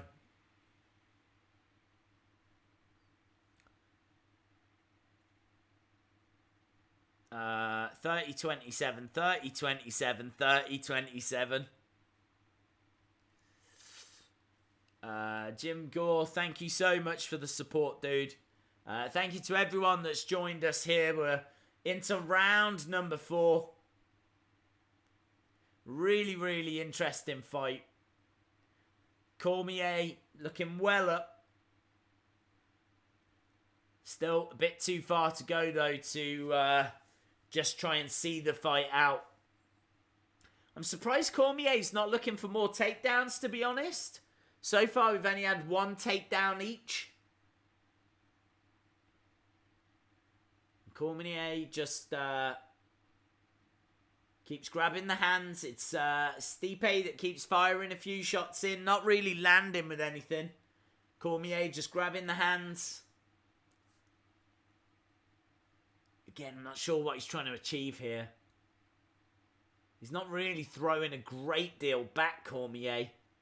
I don't know if he thinks job done, or if he's looking for an opening. I would have thought he would have gone for a single leg, double leg takedown. Couple of flurries coming in from Cormier. Stipe seems to be doing a better job in this round, but I think that's because Cormier is letting him.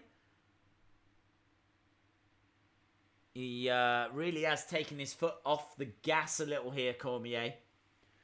Just over 2 minutes to go in round number 4. I do get the feeling that round number 5, I get the feeling we're going to be going there. Nice little left jab. Cormier not really taking this fight to Stipe right now. Definitely up in the fight. Both guys in the centre. Body shot coming in from Stipe. Stipe finding some good shots, especially those body shots. About 1 minute 30. You can see the damage done to Stipe's face. Cormier, his hands are hanging quite low. Definitely knows he's been in a fight. Shot to the body. He's having to get out of the way of some stuff here. I don't know if one of them might make a mistake. Cormier charging on and Stipe getting out of the way. Another beautiful body shot. Cormier gets caught! Cormier's getting caught! Cormier's going down! Is the ref going to stop it? He does! The ref stops it! Stipe wins! Oh! No way! Cormier! Wow! Cormier gets stopped! Cormier was well up in that fight. He just didn't seem to have it in that round. He just seemed to be letting Stipe fight onto him a little more. Seemed to be letting Stipe dictate the fight. That is a huge moment. Absolute mad scenes here. Stipe on his feet. Cormier sat in the corner. Did not expect that. Came out of nowhere. That's what's happening. That's what happens in these kind of fights. Cormier seems to be fine. There's a body shot that he takes and then a hook to the head, followed up with a beautiful right jab, and that just drives him back to the cage, and wow. I mean, I feel like Cormier should call it a day there. I don't see what else he's got to achieve. I don't think there's any shame in losing to Stipe. He said he didn't want to go on after his 40th. He has. He's paid. Stipe with a huge victory. Didn't look likely. He was getting outfought. Look at that. I'm not sure Cormier can quite believe it. He looks absolutely dejected, as you might imagine. He seems to be okay, but the way it came, I don't know if they're going to talk to him.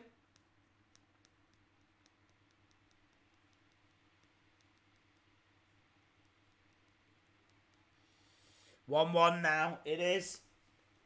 I'm sure people would love to see a third, but I don't think Cormier needs it. This wasn't really like a feud that Cormier was that bothered by. He would have took the Lesnar fight instead of this one. So I don't think he's got any like grudge or anything against Stipe or... He was winning. He was up. Absolutely unbelievable. I gotta be honest, I didn't see it coming. New heavyweight champion of the world, Stipe. Wow. Wow.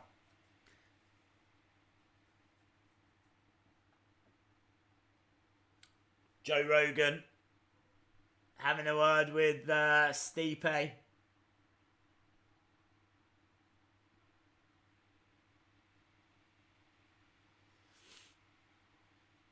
TKO, round 4. Stipe got battered. There's no two ways about it. He got battered.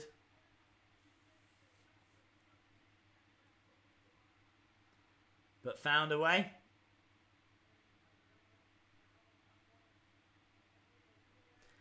Did Pettis win? No, Diaz. Diaz won.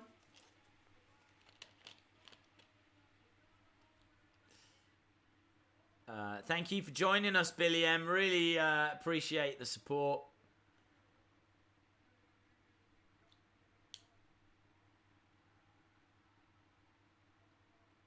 It was that body shot, I think.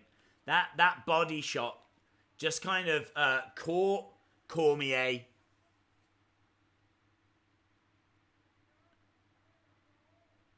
By surprise. He then followed it up with a couple of beautiful right hands. Cormier was in trouble at this point. Got caught with shots as he was going down. And the ref steps in.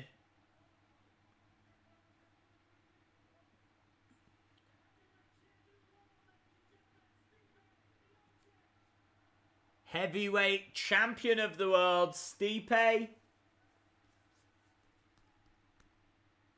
Wow. He wanted his belt back. He got it. He's with Daniel Cormier.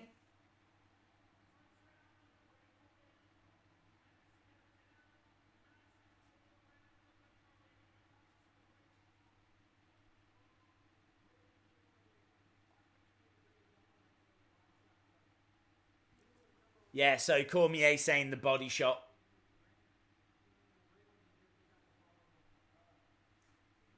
And he did a great job of following up.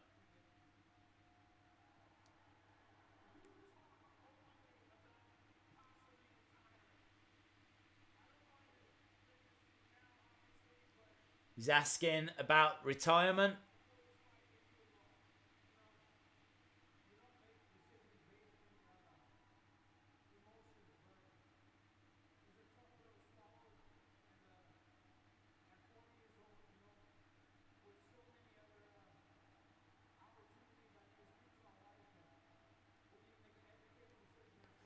Okay, so Cormier says that he doesn't want to make a decision based on emotion.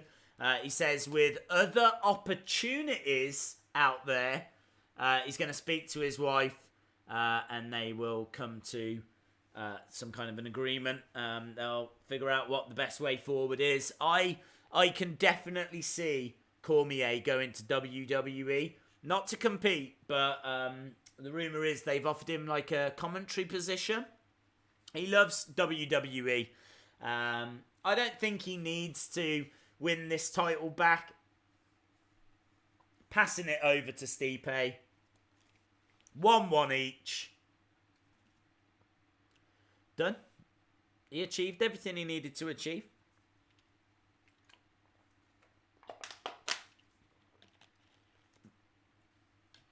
Huge.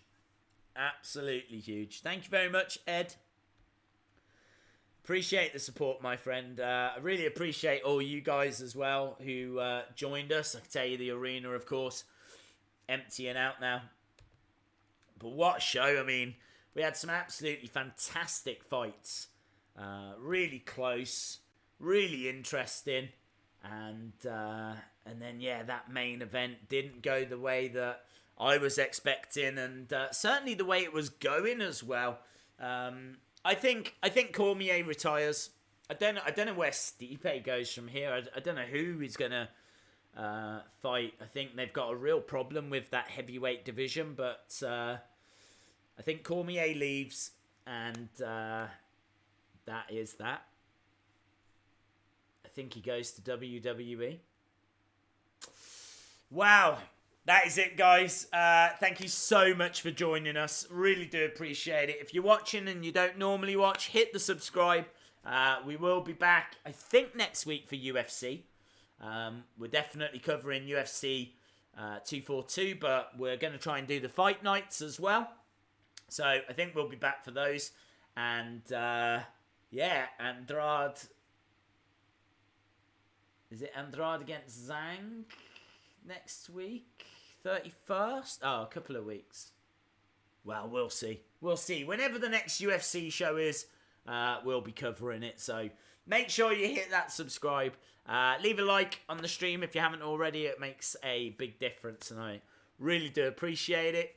And that is that. What can you say? We've got a new UFC heavyweight champion of the world. Well done to Stipe Miocic. Unlucky to Daniel Cormier, but he might be going on to pastures new. So thanks for watching, guys, and I'll see you again next time. Bye for now.